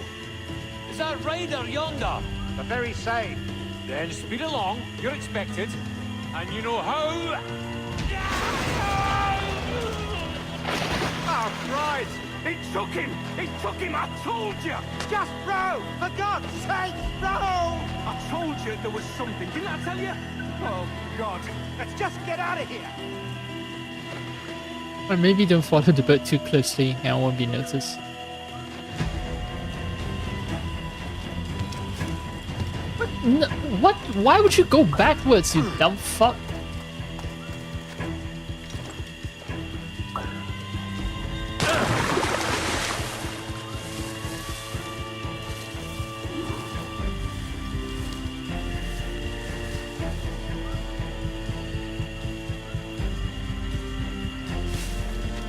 I apologize. There was an accident. Private Simon! This crocodile. I don't care about your accidents. What's the word from the harbor, soldier? Speak. No change, sir. They're holding fast. Can you not climb They up? are yet to kill or maim any of the captives, near as we can tell. Perhaps it's time to... To surrender? Come back here, you coward! Surrender? I've been entrusted with the affairs of the town, and I do not intend to bow to the demands of a pirate, no matter how fierce his reputation. Yes, sir. As long as the supply key is with me, no man shall touch that medicine. May plague and calamity strike them all. Bloody idiot. What? Alright, who has the supply key? Pirates! The ship's here! Pirates! Fall back to the mansion! Alright, that's scripted.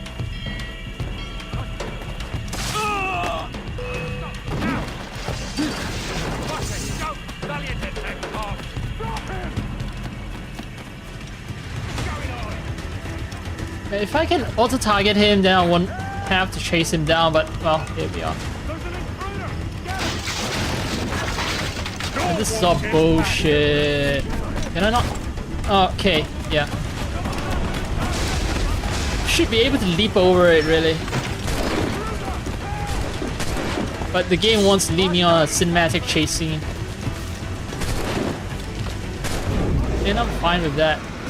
I'm pressing A, I'm pressing A!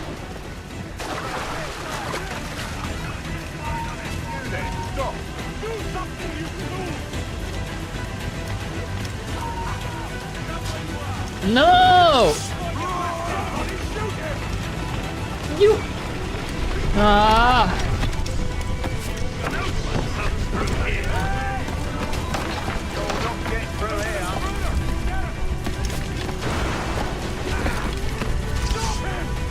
No! Oh! I press Y and ooh, fuck.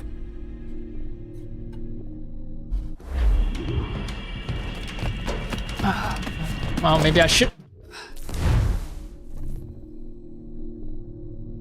Yeah. All right, let's keep going. Like, you need to be supremely precise.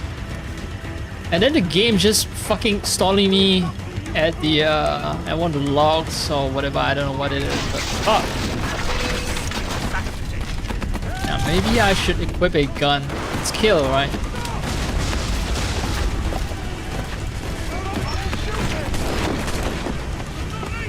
I get 4 chance to fuck him up.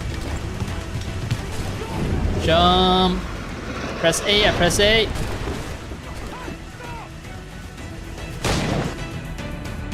Oh God! Oh God, save me! And flay all you devils! Ah! Blackbeard made you as good an offer as ever a man got from any pirate. You might curse his methods, but medicine was all he wanted. And now he'll get it. What happened to all the guys should've protecting bothered his me. face?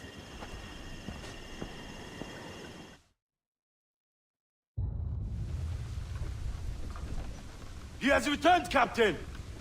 Blackbeard cares for his crew. That's why he's all he wants is medicine. What's the take? 2 crates. And the means for mixing additional doses. That's right thinking. Precious little of that these days. You hear that, Mr. Rags? My young friend returns with offerings and so saves your scrawny neck. Will you not thank him?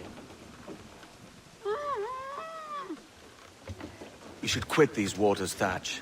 The governor, he's bound to muster more soldiers. You go on ahead. I got some business in the north. You're done, aren't you? Giving up on us. On Nassau. Look, lad. I'm late into my 4th decade on this earth.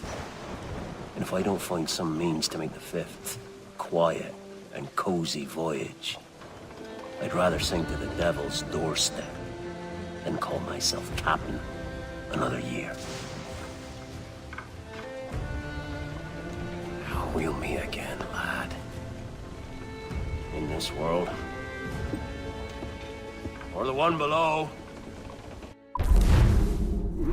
You know, Blackbeard for a guy who we didn't spend that much time with. He certainly leaves an impression, and weirdly, you know, you do feel a sense of camaraderie with him. You know, it's like we did 2 or 3 missions together, but still, he's a true bro. True bro. Oh, we're gonna go back to the real world. Great. Complete memory sequence 6, mixing up Do you have the a minute? medicines. I'm on my way upstairs. IDJ wanted to talk with us about putting together a trailer using some of the footage you've been recording this past month. Take your time. I'll meet you by the elevator. Alright, Olivier. I'm gonna go around hacking everything. Oh, I have more and more figurines. Neat.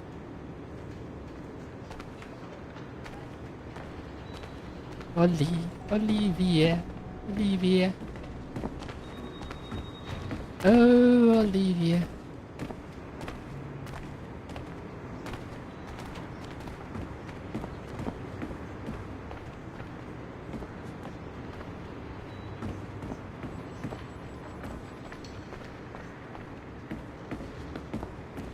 I don't think there's stuff that I can explore.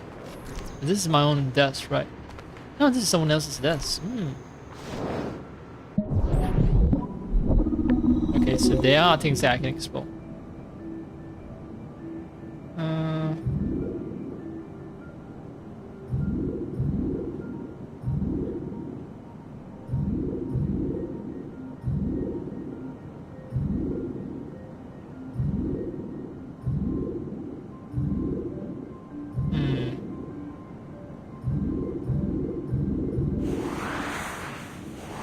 Ah.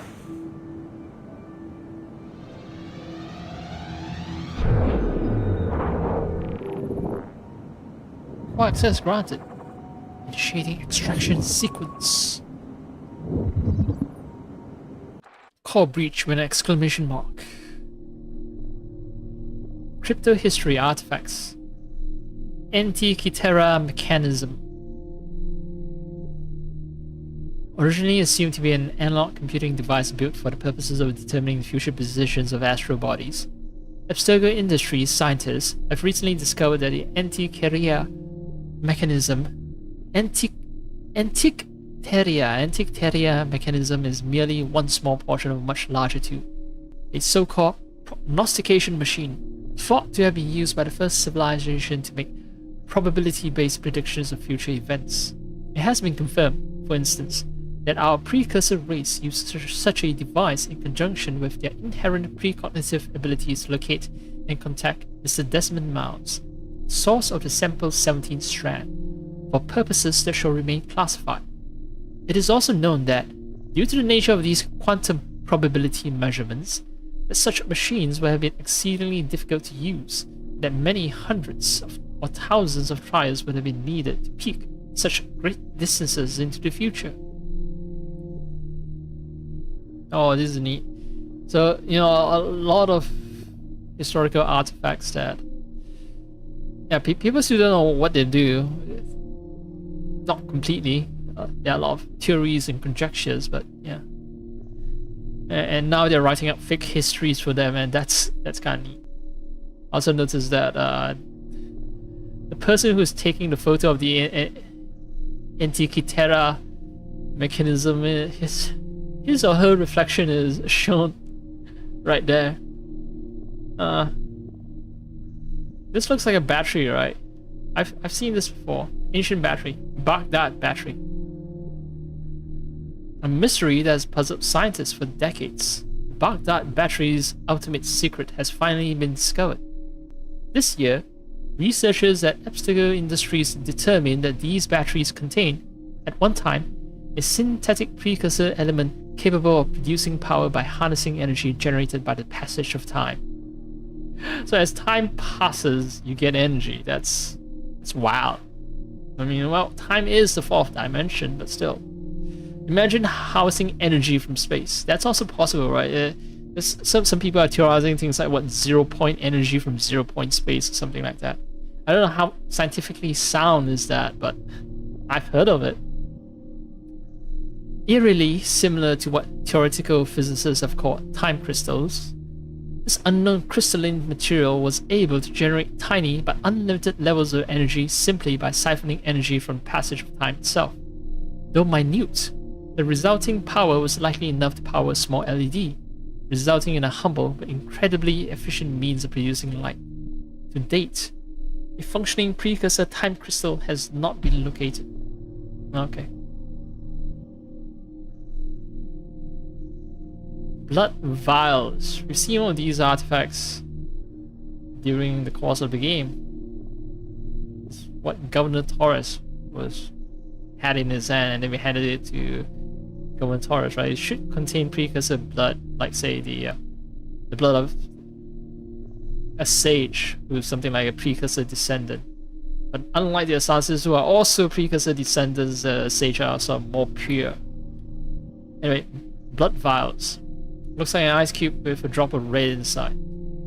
Little is known about the function of these blood vials, though dozens have been found since Abstergo took an interest in their recovery at some point in the late 1980s.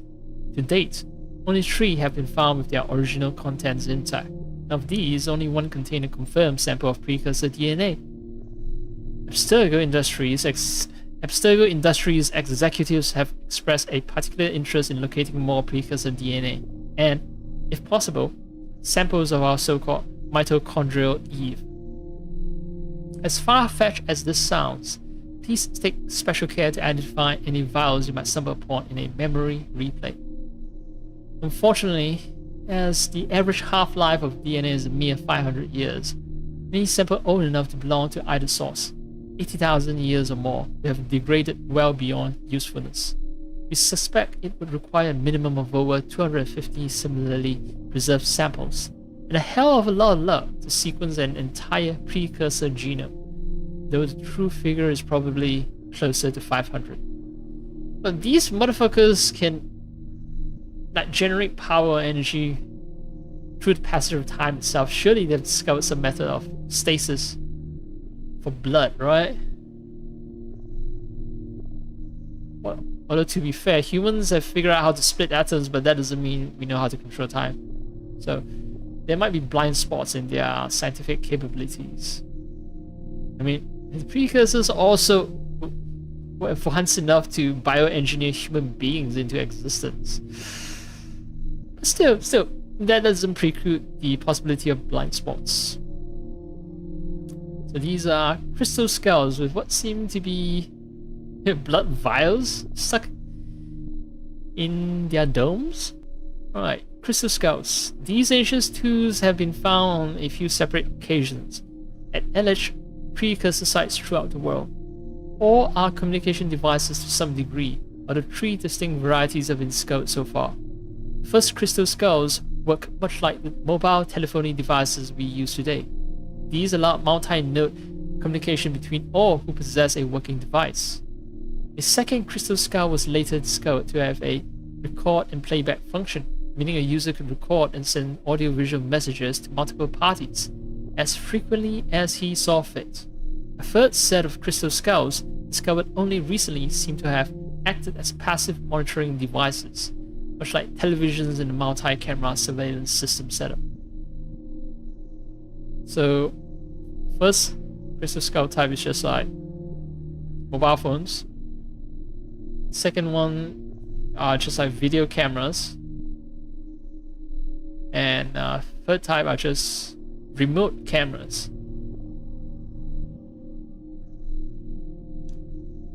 So as yet, the cameras on the opposite end of this setup have not been found. It's unclear why these communication devices were designed to resemble such a macabre piece of anatomy. But we have no reason to suspect that our precursor race, as intelligent as they were, didn't occasionally fall victim to gaudy fashion. No, Abstergo Industries may not have realized it at this point in time, but the precursor race, they enslaved the human beings. Like, human beings were the servant race of the precursor race. So it wouldn't be weird for them to carve something in the shape of human beings. Kind of like, say, humans, carving things in the shape of things that we hunted or domesticated, like skulls of cows being hung in cowboy ranches. So it's entirely possible. Alright, what's this disc-like thing? Memory seals. These devices, powerful in function but limited in scope, were used by the precursor first civilization to record brief memory impressions, which can then be played back or re-experienced by another user at a later date. Judging by their scarcity, fewer than 40 have ever been found or accounted for. It appears that these seals were not wielded casually by the precursor race, but were intended for use only by the wealthiest and most powerful members of that society. So there are still wealth imbalances in precursor society, it seems. To date, no seals containing recorded precursor memories have been found, and only a few have been known to contain any information whatsoever. So how did you know that these things were supposed to contain precursor memories? I guess by revisiting earlier memories and seeing precursors use them? seeing them being used in a memory that you visit, but yeah, in the real world, you can't actually obtain a working example. You can only see them being used in someone else's memory. Maybe that's. I might have given this more thought than the game devs did. The seals used by the assassin Altair ibn Lahad to pass memory information to Ezio Auditore da Firenze are suspected to be functional to this day. But as of this writing, their whereabouts are unknown. Alright, so they saw these discs being used. Okay. As a point of interest, it can be revealed that many of Abstergo's early breakthroughs in genetic memory technology came about through close study of these artifacts, although current Animus technology is not based on their architecture. Alright, fine. You guys are innovators, you didn't steal this shit from precursors.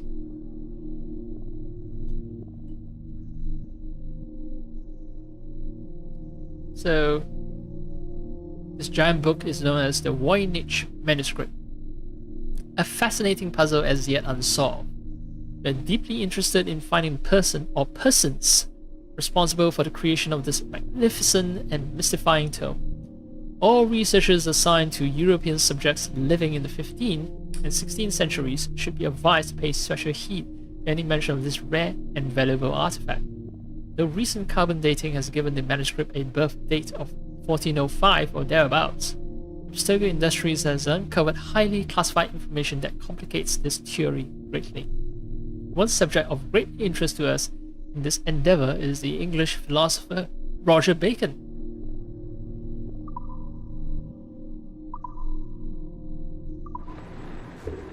Okay. Roger Bacon. Why? What does Roger Bacon philosophize about?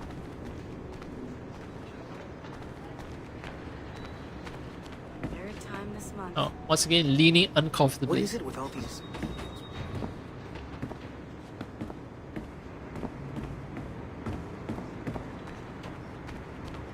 That's my own desk, right?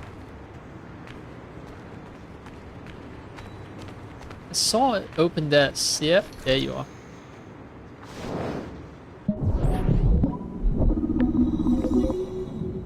Beep boop boop beep beep boop boop beep boop boop boop beep beep beep boop.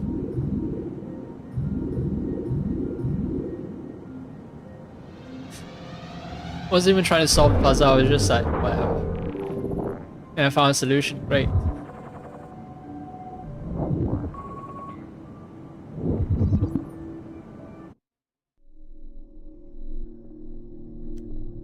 Olivier, here's the initial presentation I received.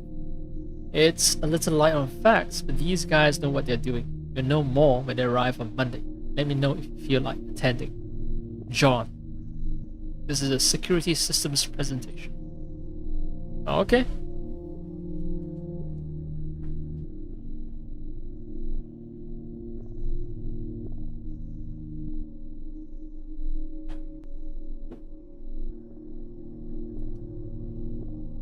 Down to read it if you're down to read it.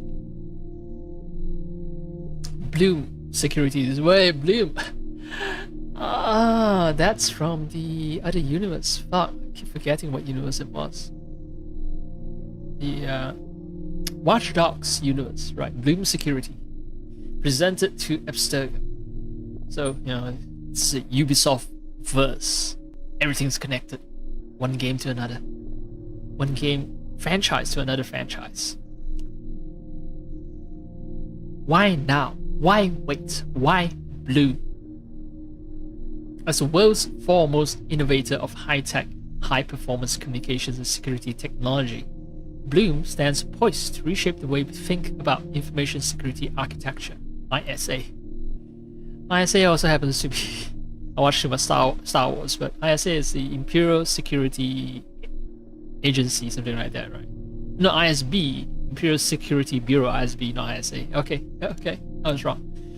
specializing in everything from mobile telephony to home computing to digital imaging processors to network security systems. We take great pride in the fact that we help create most of the markets we now dominate. Kind of like Motorola and mobile phones. Motorola eventually lost dominance. Anyway, nowhere is our expertise more apparent than in our flagship product, CTOS, a groundbreaking proprietary security software operating system. Yeah, CTOS, it's straight up referencing the Watch Dogs series. So it's not as if it's from a parallel universe who happens to share the same name. Too many coincidences for it to just be parallel universe. At least in my opinion. So, what is CTOS? It's confidential because privacy is security. It's integral. How do we ever do business without it? It's accessible.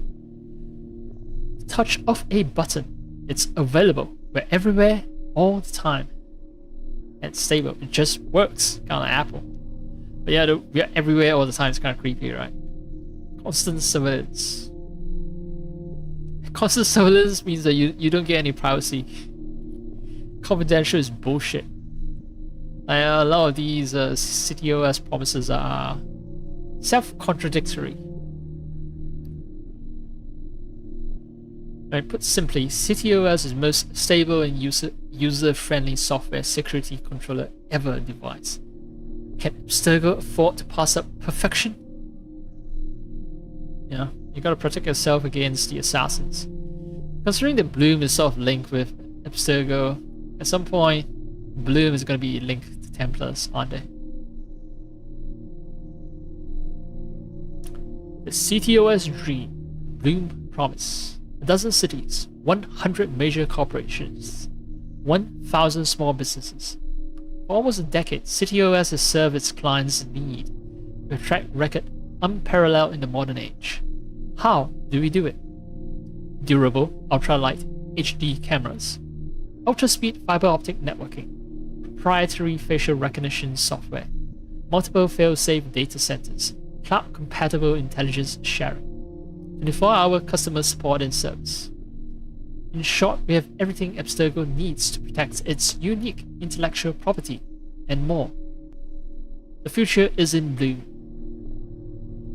We look forward to working with you.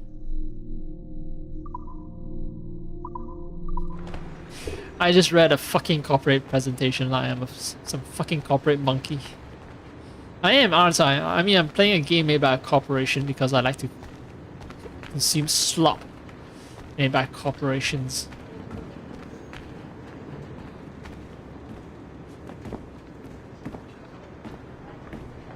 Beep beep. Alright, maybe I'll get an upgraded badge later.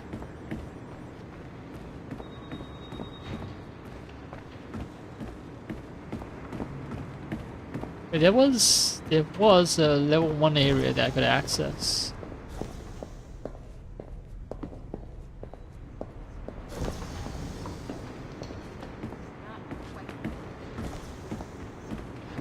Where is it?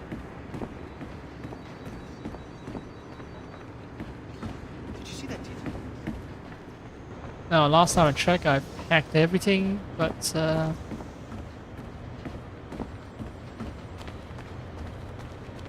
right, it's hacked. Still hacked. No one called IT to fix their PC.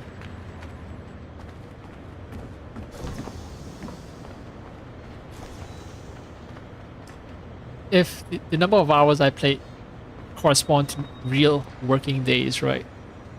I play about 50 something hours of this game, assuming an 8-hour work day, 1 hour break for lunch. That's 7 hours of work time. It's about 7 to 8 days of work that I've done for Abstergo Entertainment. And still, no one has fixed the PCs. No one has went back to their desk to fix their PC. Maybe they are on a long holiday, the entire team. Maybe. God, I wish I could research. Alright.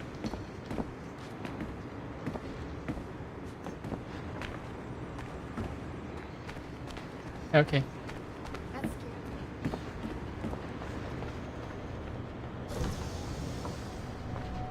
Oh no, I've done full circle. Over here. Are you ready? He's waiting for us. Yeah, sorry, I got a little distracted. Snooping around. Oh wait, did I say that out loud? I'm not supposed to, am I?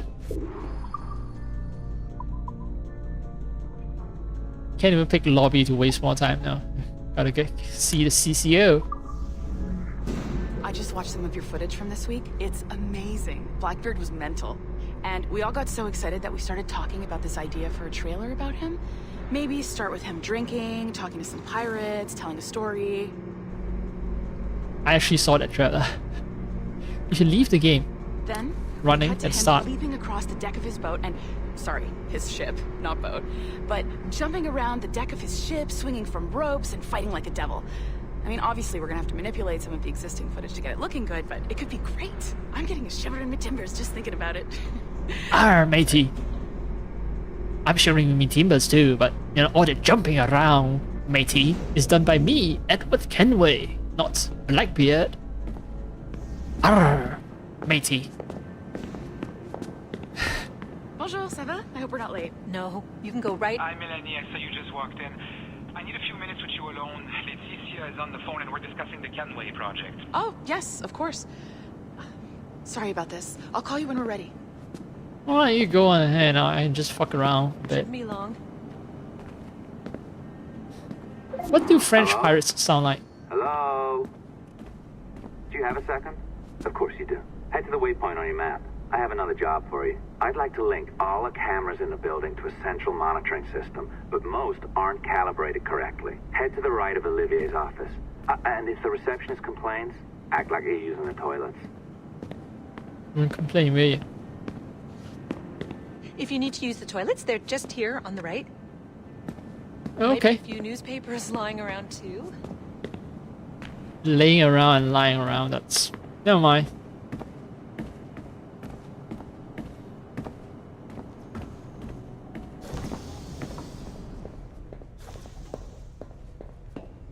Yep, just spend hours sitting here stinking up the place. I'm being paid back. I'm being paid, right, regardless of what I do, so might as well just sit and poop. Another locked door. Not a problem. Voila. You now have level 2 security clearance. Not bad for your first few weeks. Find the camera control station first. Alright, boss. Access a reservoir, restricted area. Can you... No, level 3 security is not okay. I'll update your communicator. This is like a red forbidden area though. I mean... Is it cool? Is it really cool? Oh, look at this keyboard design. This was before people realized that mechanical keyboards are king. So, you know, people are trying to make everything look futuristic right here, and it's like, yeah, in the future you'll be using a touchscreen keyboard with a knob on the side. Because that's what the future is like. Ah, this is an interesting security measure. It looks like you need to find the right combination of numbers to adjust the wave. Easy enough, right? Pick a number selector, then change its value. Once you find the right combination of numbers, you should get access. Okay.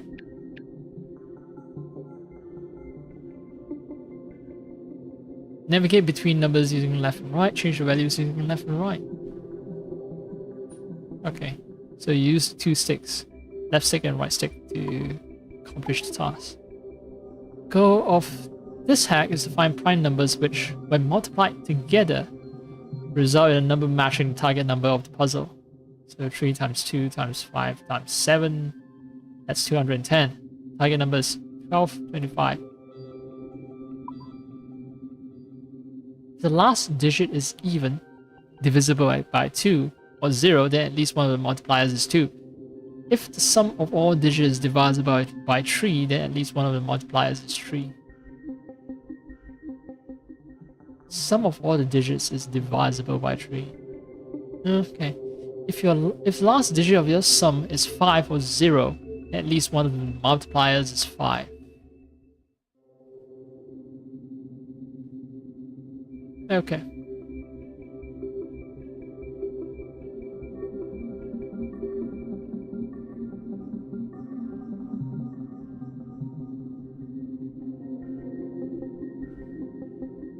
What is my sum though? Alright, these numbers are supposed to be multiplied together, but what do you mean by the sum? I'm not... Sum of all digits? Okay, I assume that they're talking about sum of all digits. Okay. Alright, I'll try to find the prime numbers there. Target number is 70, so it must be 2 in one of them. And then 5. Let me think. 7 and 5 is 35, right? And then you get 2. That's 70.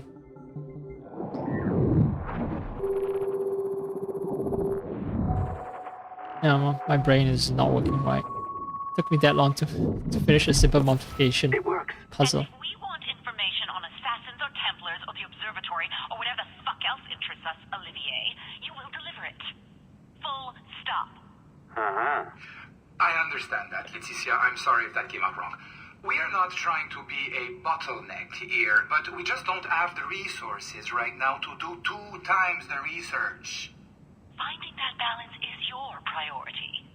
Your entertainment products are simply a means to pay the bills for larger and more important work.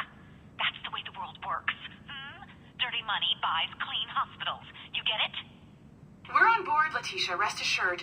We have our best employee working on this, but it will take time. That means you. Good. And thank you. The both of you. I look forward to seeing what you deliver. Until then, I'll see you at the shareholders meeting, Olivier. Looking forward to it. Bye-bye. He has a habit of shaking his leg. It's a little too early for that kind of abuse, huh? Come on. Tabernacle. So, what's next? We do as the lady says. Focus on the observatory. It's very Quebecois French inside. Assassins, Templars, crazy talk. I'm curious about this shareholders meeting, though. How about you break into Olivier's office and see if you can find his schedule? Oh, what? You don't like that idea? Well, how about I blow the fucking whistle on you, hacker? I own you. What I mean is, I don't want to ruin your life. So, do as I say. Now, step over to the window. I hate this guy, man. I hate him.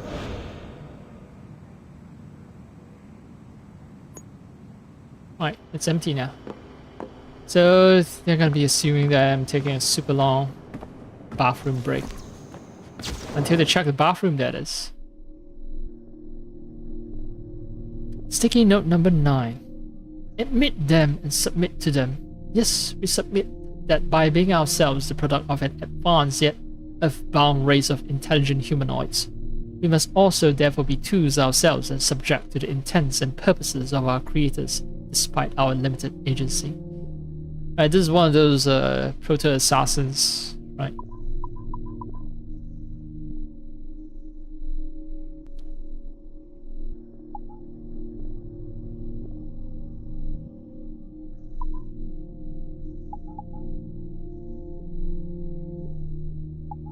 I forgot how I deduced it was assassin. Oh yeah, maybe from this. Because yeah, it's saying abstergo Templar frauds. So probably not a Templar, or maybe an ex-Templar. Could be a traitor.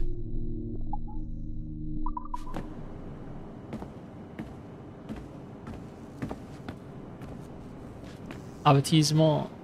Caution. Alright. He wants me to step over the fucking window.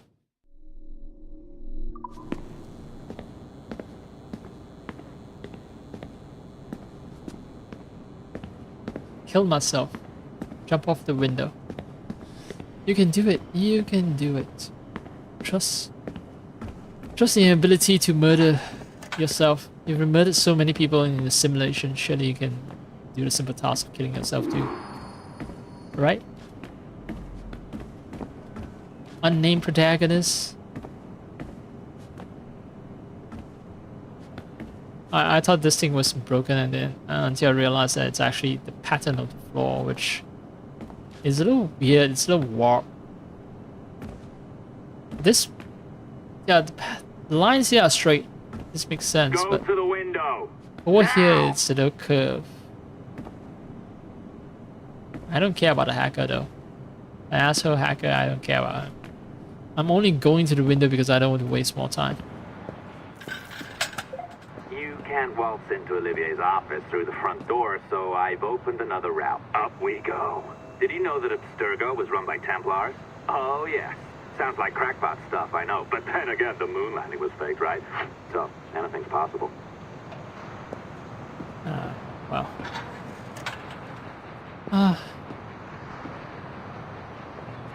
One thing I know for sure is this guy's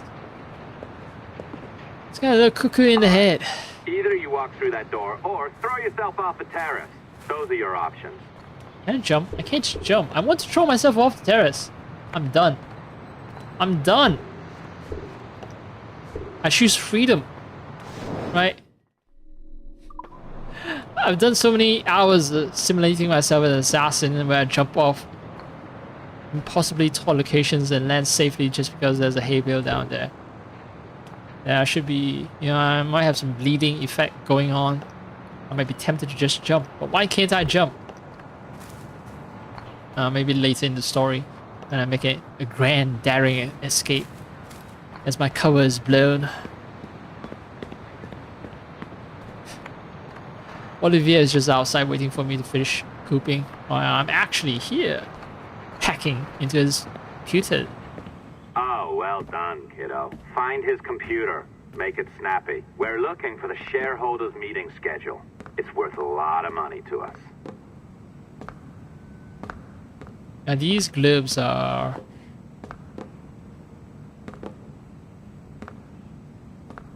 screen space reflection, perhaps? It's definitely not ray tracing, but I'm just wondering how they managed to create the illusion. It's not the most convincing... It's not the most convincing illusion, but it's a good one. Also, the secretary is just so preoccupied.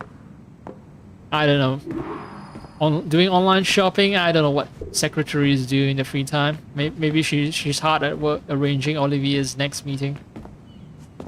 But yeah, she doesn't notice that I'm in Olivier's office. Yeah. Blackbeard trailer.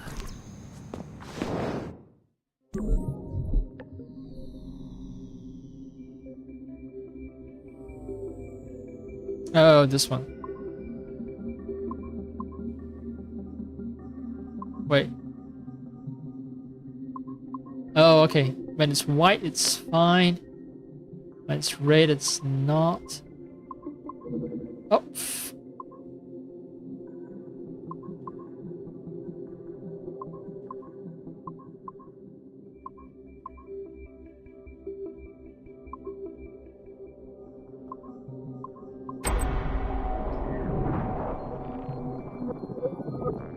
Yeah, I have to account for the slight time delay between jumping and arriving at the destination.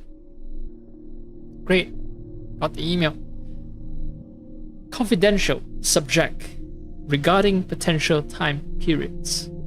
To Melanie LeMay, Kama Neron, Chloe Lesney, Christopher Darby, and Evan Dean. from Olivier Garneau. Date 6th of November 2013, 9:46 a.m. Okay, so ML, KN, KL, and CD, and ED. These are the acronyms I should look out for when I read more notes and emails that I pilfer. Salute! Very French of you. As most of you know, I'll be attending the Chicago shareholders meeting from 15 to 17, and they want to see our progress with Kenway Line. The small amount of data we have already gathered is incredible, and we anticipate even more amazing finds in the future. Events and people we have seen so far make us confident that the complete experience will be one of the most eye-opening explorations of piracy ever seen. It will take quite a bit of work to scrub the data of objectionable and classified material, but we already have some incredibly promising footage. At the same time, Abstergo Entertainment will soon be announcing a closed beta for our new consumer cloud interface app, sexy name forthcoming.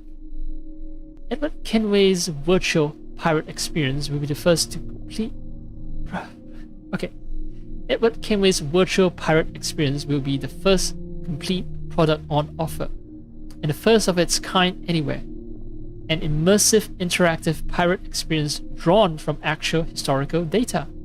Internal tests of our consumer cloud app have been encouraging, and we anticipate it will be ready in time for the next holiday season if everything goes according to plan. 2013 November 6, this email. I think this game was released in 2014, right? Essentially, they're talking about this game.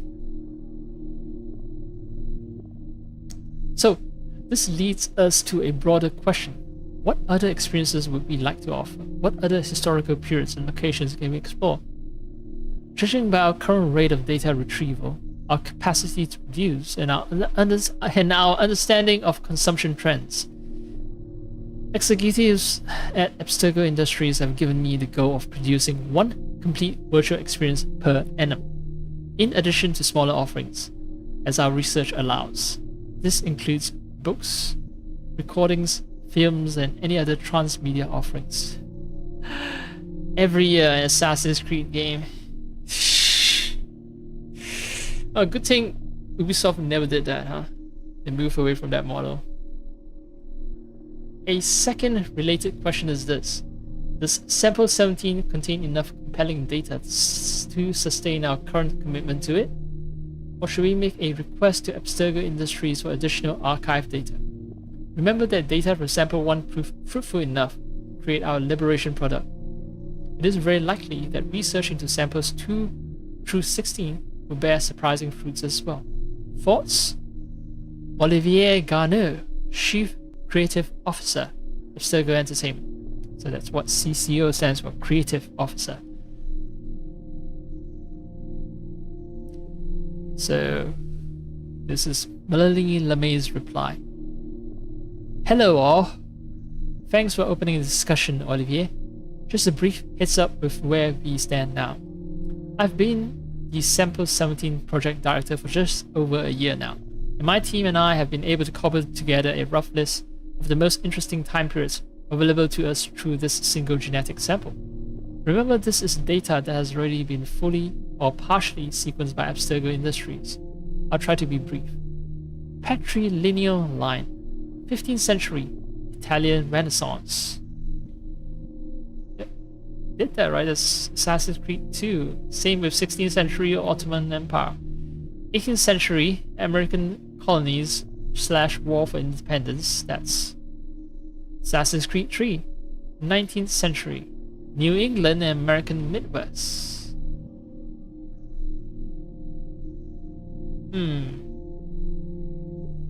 Maybe Assassin's Creed 3 DLC or maybe AC Liberation? I don't know. Matrilineal line. Now that's 6 time periods instead of 4 compared to patrilineal. 12th century Holy Land and Crusades. That would be the very first Assassin's Creed. 13th century Egypt and Northern Africa. That will be Assassin's Creed Origins. Right. 14th century. Ashikaga shogunate in Japan. No. AC Shadows. Okay, maybe Ashikaga shogunate is something else. It is another Japanese Assassin's Creed that I'm not aware of. But AC Shadows is in the 17th century, I believe. 18th century, French Revolution. 19th century, Napoleonic Wars, Taiwan. Touchy subject. 20th century, Summer of Love, American Pacific Coast. And 20th century, that would be interesting to see Summer of Love, American Pacific Coast. That would be like really close to modern day Assassin's Creed. Usually they go further back in time when they do one of these games. But yeah, Napoleonic Wars, Taiwan. Why is Taiwan relevant in 19th century? Let me think. That would be the Dutch, right? The Dutch invaded Taiwan, and then the Qing dynasty that was ruling China at that time kicked the Dutch out. Yeah. And then sometime in the 20th century was also when very early, like at the beginning of the 20th century, or at the end of the 19th century. Yes, I think near the end of the 19th century to be more accurate. That's when Japan forced Qing Empire to cede Taiwan to Japan. Yeah. If Ubisoft tries to make an Assassin's Creed based in Taiwan, like it's not just that game that will be banned. I'm pretty fucking sure that the entire company's products will be banned from China. So goodbye China market. Even though games sell for lower prices in China, it's still a big fucking market. So think carefully if you want to lose the entire market, or if it's worth it to do a Assassin's Creed set in Taiwan. Like, I'm not saying it's not possible to make one if they treat the subject with care, but they'll end up either offending China or, they'll offend the West, the Americans and the Europeans who will boycott the product, even if there's no ban in place. So, yeah. Anyway, obviously this is just a small sample of the potential options. Number of ancestors any one person has is well above 30,000, just after 15 generations, so there could be many more surprises waiting for us within Sample 17. However, despite Sample 17's rich heritage, we should not limit ourselves to this alone if we have concrete leads elsewhere. For instance, quite a few men from all sides of my family fought in both world wars, and I even have a great-great-grandfather who fought in the American Civil War. Managed to meet President Lincoln a few times too. Going this route is a little more costly and time-consuming since data has not already been sequenced, but it could be rewarding in the long run. In short, if anyone has any confirmed connections to interesting historical events, periods, or cities, or knows of people who do, please share. I'll also be reviewing the past 3 decades of samples collected and sequenced by Abstergo Industries. I recently learned that one of their samples, number 2 I believe, participated in the trial of Jeanne d'Arc. So there's a nice lead right there. Right here. Melanie LeMay, project coordinator. Sample 17.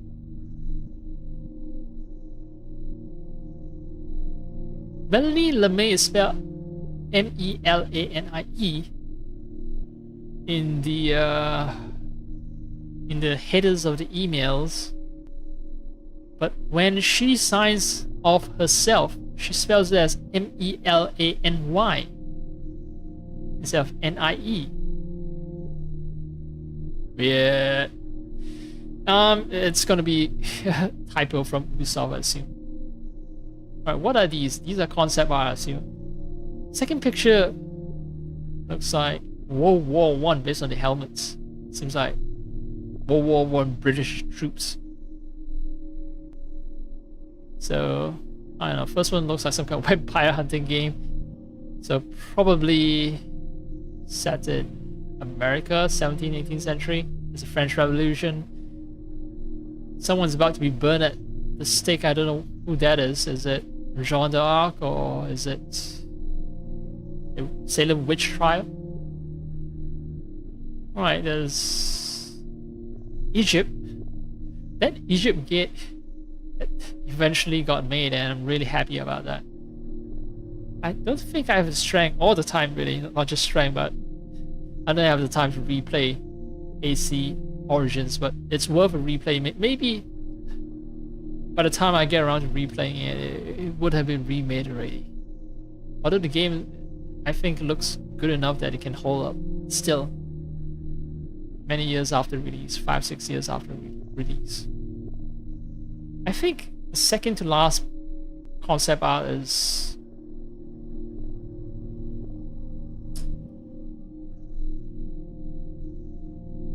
I'm trying to think of the name.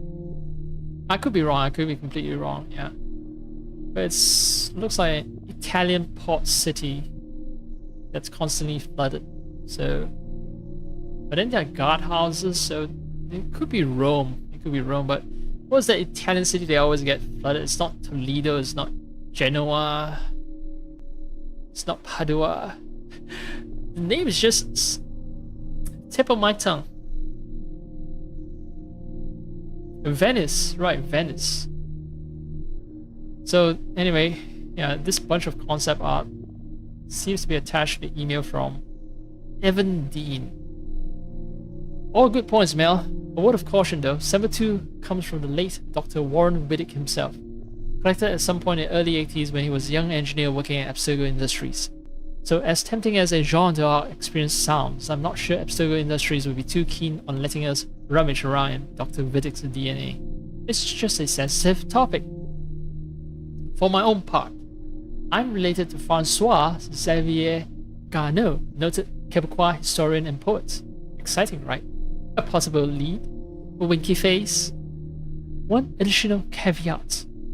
Let's avoid digging into any modern periods, that is 20th century, unless we find something incredibly compelling. Because as fun as a World War II setting might sound, we do well to avoid any settings with vehicles, cars, motorcycles, helicopters, tanks, etc. Why, you may ask? Because our research has shown that memory imprinting in individuals is actually hampered by the semi-catatonic state most people enter when driving for medium and long periods of time. And this makes the data retrieval somewhat more difficult. In short, we don't want to go through the effort of coding extra animus features just for the sake of digging up memories of people driving around in cars. There are other and more efficient ways to experience that than driving a car yourself. But what about horse riding though, or sailing boats for long stretches of time? I mean, that's super dull as well. Like, boats can be out in the sea for months, many months, especially if they make the transatlantic journey. Anyway, Olivier, haha. This email is by Chloe Leslie. Olivier, haha. Quebec City is beautiful, but without pirates, ninjas, or zombies, I'm not sure how well a story about a historian would sell. Smiley face. Also, keep in mind, samples 4 and 16 might be off limits too. They're just telling more and more samples are off limits. Okay, so 2 is off limits, 4 to 16 is off limits, so it's back to 17, I guess. Anyway, while doing my own research last month, I caught wind of some exciting characters buried in these gene samples.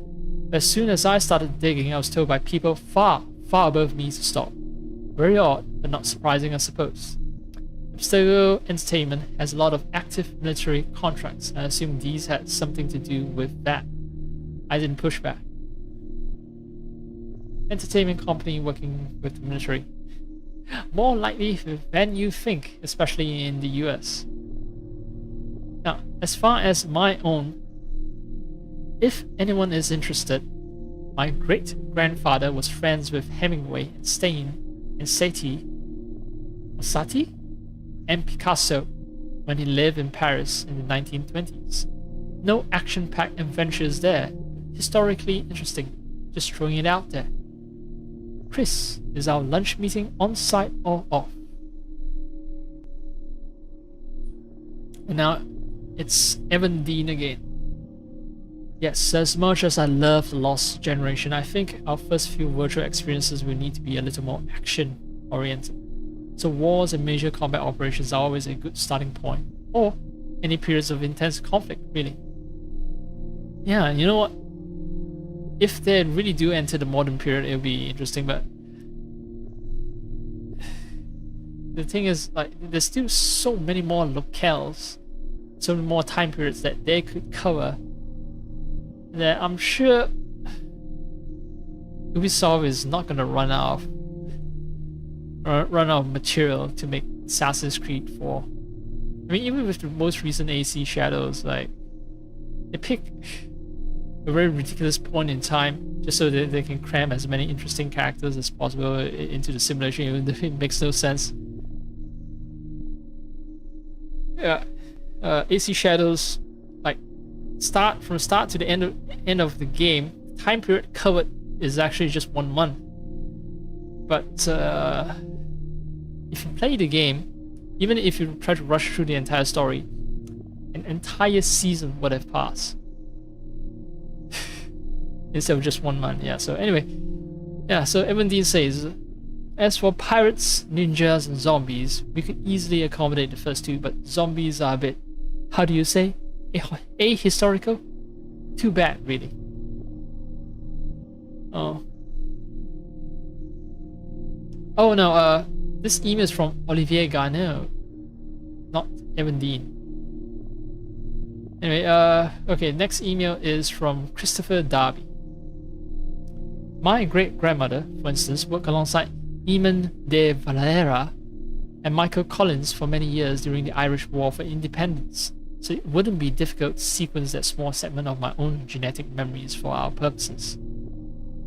Maybe Abstergo Entertainment needs to invest on better sequencing equipment, sequence more stuff faster, if they want to start digging into the genetic memories of so many people.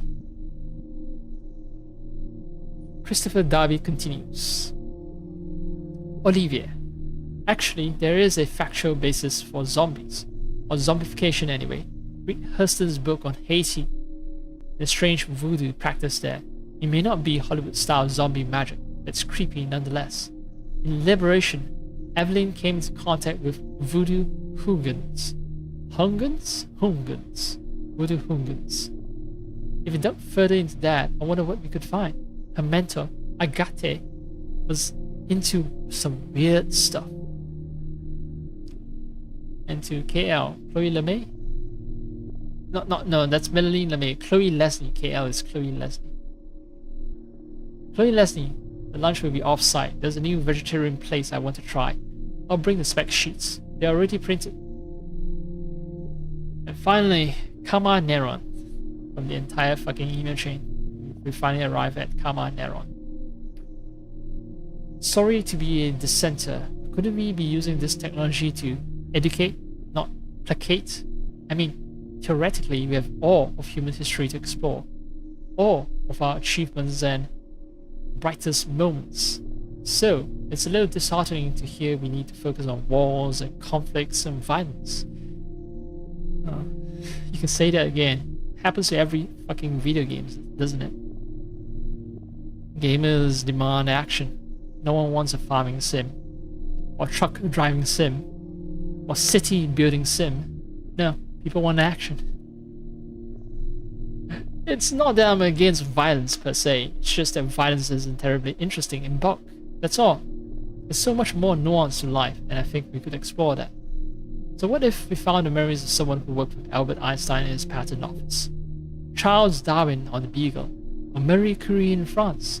Moments where humans showed their very best potential. I think, well, the one set during the Industrial Revolution in London, we got to meet Karl Marx and some other inventors as well. Also, the AC2, the one set in Italy, Leonardo da Vinci, yes. Leonardo da Vinci made an appearance because he was one who invented the flying machines, and he also perfected or improved upon the assassin's hidden blade mechanism. So yeah, that is actually partially covered.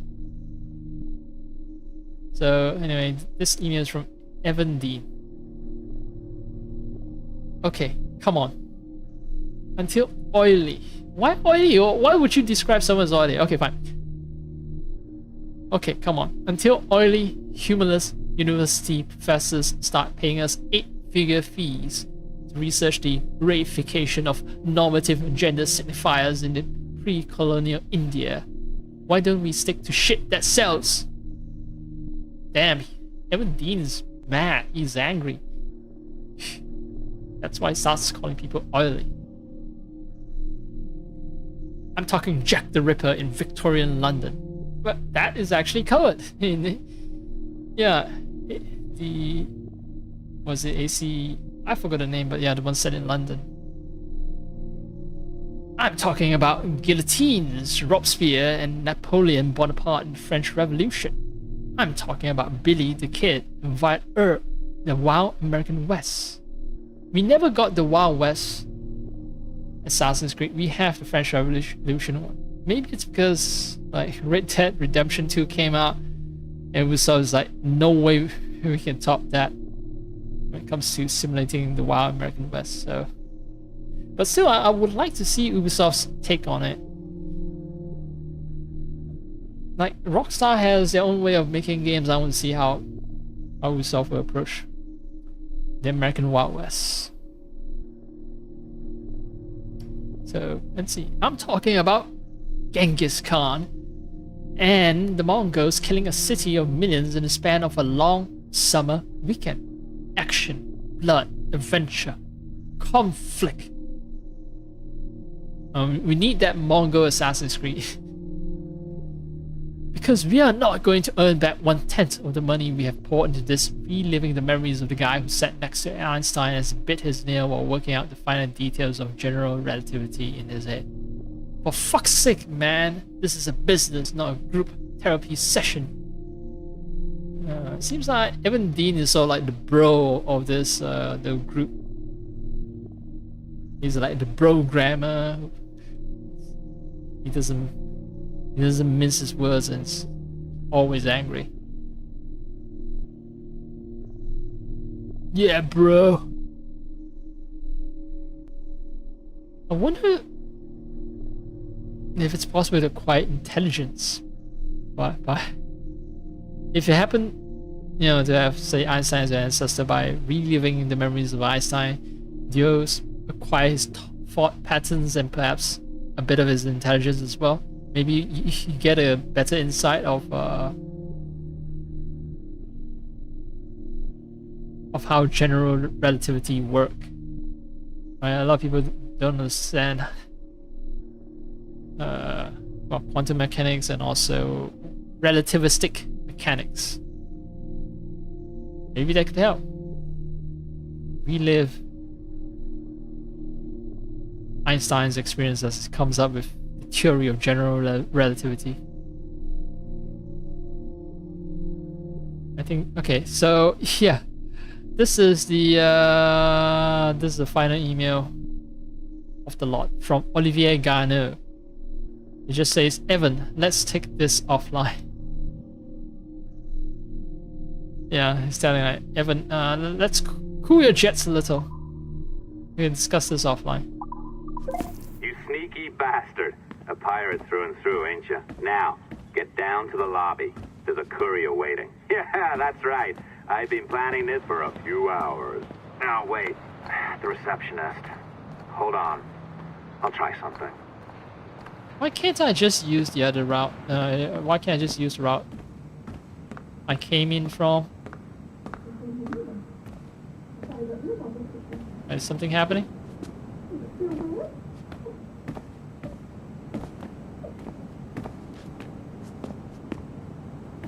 Okay, so I do have to use the route I came in on. Gullible as ever. What? Oh, she left. Hurry down to the lobby before I remotely detonate your earpiece. And then Don't he's even like a hacker think about computer. ratting me out. My tracks are covered. Yours ain't. Yeah, yeah. Forced to be an accomplice.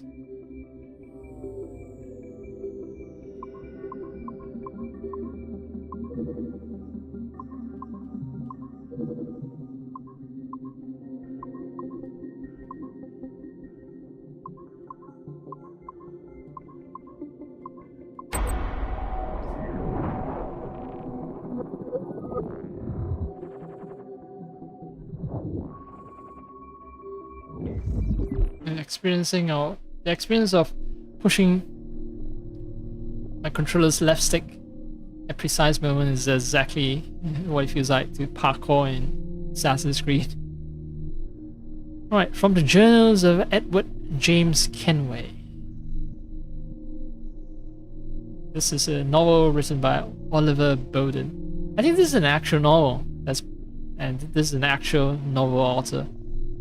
I mean, I can even see the Penguin Books logo that I'm somewhat familiar with. You know, back from decades ago when I still read paper books, physical books.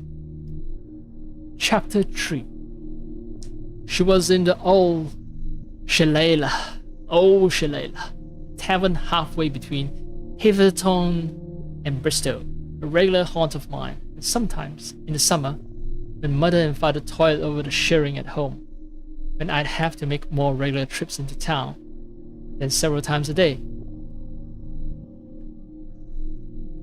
I admit I hadn't taken much notice of her at first, which is unusual for me, because I like to pride myself on knowing the exact location of any pretty woman nearabouts. Besides, Shillelagh wasn't exactly the sort of place you expected to find a pretty woman. A woman, yes, a certain type of woman, but this girl I could see wasn't like that. She was young, about my age, and she wore a white linen coif and a smock.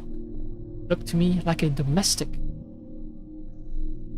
Alright, she's not that kind of woman. Fine, I get it. So I think this is the woman that Edward Kenway will eventually marry. But what made me aware of her wasn't her clothes. It was the loudness of her voice, which was quite in contrast to the way she looked. She was sitting with 3 men, all of them older than her, who I recognized at once. Tom Cobley, his brother Seth, and Julian, somebody whose surname escaped me, but who worked with them. 3 men with whom I had traded words if not blows before. Kind who looked down their noses at me because they thought I looked down my nose at them, who liked me no more than I liked them, which was not a lot. They were sat forward on their stools and watching this young girl with leering, wolfish eyes that betrayed a darker purpose. Even though they were all smiles, banging on the table, encouraging her as she drank dry a flagon of ale. No, she did not look like one of the women who usually frequented the tavern, but it seemed that she was determined to act like one of them. The flagon was about as big as she was, and as she wiped her hand across her mouth and banged it to the table, the men responded with cheers, shouting for one another, and no doubt pleased to see her wobble slightly on the stool. Probably couldn't believe their luck. Pretty little thing like that. I have a feeling that she's gonna prove to be, a very capable woman when it comes to fights.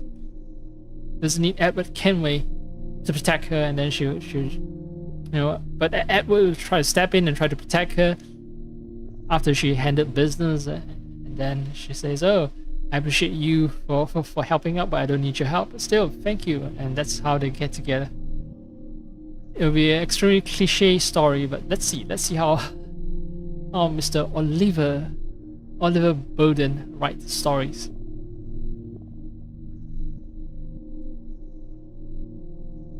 I watched as they let the girl drink yet more ale with the same tumult accompanying her success, and then as she did the same as before and wiped her hand across her mouth, but with an even more pronounced wobble this time, A look passed between them, a look that seemed to say, the job is done. Tom and Julien stood, and they began, in their words, to escort her to the door.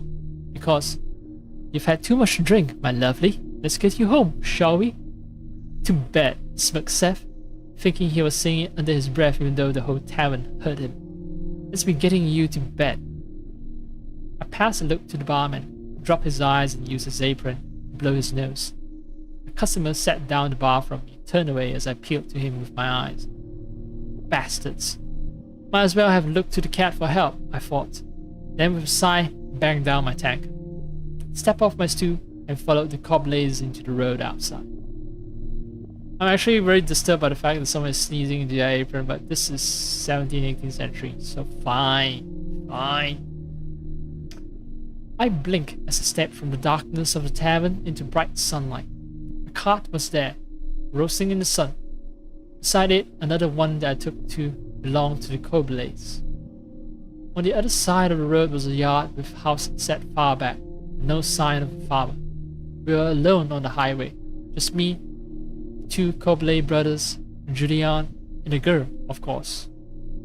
Well, Tom Cobley, I say, things you see on a fine afternoon. Why, just you and your cronies are getting drunk and getting a poor, defenseless young woman even drunker.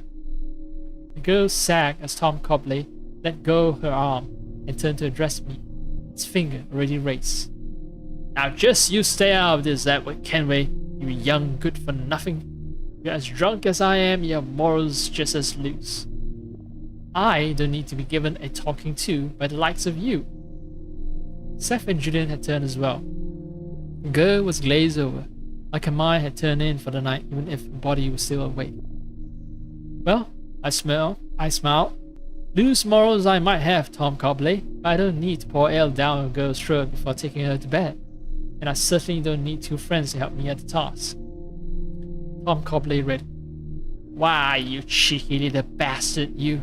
I'm going to put her on my cart, is what I'm going to do, and take her home. I have no doubt that you intend to put on your cart. Okay, so that's how the sentence is worded. I have no doubt that you intend to put on your cart and take her home. It's what you plan to do between putting her on the cart and reaching home. It concerns me. It concerns you, does it? A broken nose and a couple of broken ribs will be concerning you unless you mind your own business. Squinting, I glanced at the highway where trees bordering the dirt track shone gold and green in summer, and in the distance was a lone figure on a horse, shimmering and indistinct. I took a step forward, and if there had been any warmth or humor in my manner, then it disappeared now, almost of its own accord. There was a steeliness in my own voice when I spoke. Now you just leave that girl alone, Tom Cobley. I won't be responsible for my actions. The three men looked at one another. In a way, they'd done as I asked. They let go of the girl, and she seemed almost relieved to slide to her haunches, raising one hand to the ground and looking at us with bleary eyes, evidently oblivious to all that was being discussed on her behalf. Meanwhile, I looked at the Cobleys and weighed up the odds. Had I ever fought three at once? Well, no, because if you were fighting three at once, then you weren't so much fighting, you were getting beaten up. But come on, can we? I told myself, yes, on the one hand it was three men, but one of them was Tom Cobley, who was no spring chicken, about my father's age. Another one was Seth Cobley, who was Tom Cobley's son. You can imagine the kind of person who would help his father get a young lady drunk. Well, you can imagine that sort of person Seth Cobley was. Which was to say, a maggoty, underhand type. More likely to run away from a fight with wet branches than stand his ground. And what more, they were drunk. Now, I was going to read more, but I noticed that I was dozing off. I want to do like something dramatic to end the stream in, but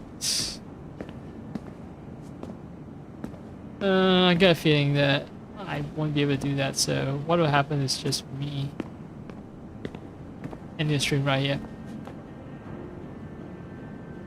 My GPU is not flashing red, so that's good for power situation. Yeah, but like I say, right, I tried to sleep and then couldn't sleep, woke up, and I decided, well, might as well use the time to stream. And now that I'm Where the yawning hell are you going? again. Get down to the lobby.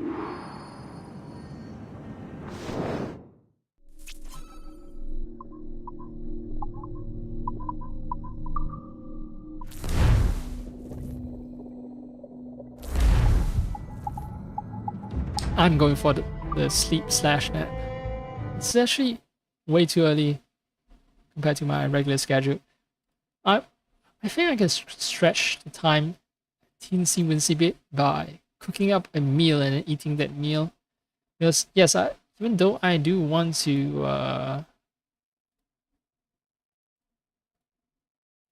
I do want to sleep, but I also want to sort of preserve my sleep schedule. I don't want to make too drastic a change because the whiplash would be insane.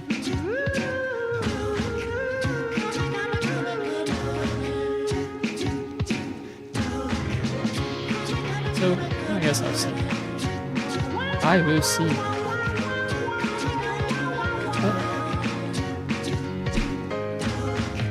Also, I need to do my Duolingo lesson as well. But yeah, stream is ending right now.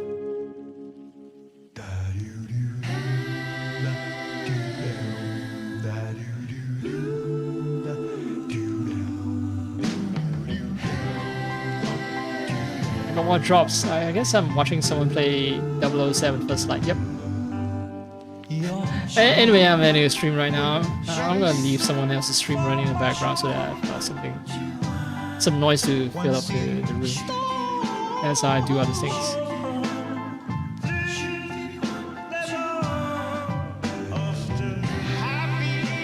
Goodbye.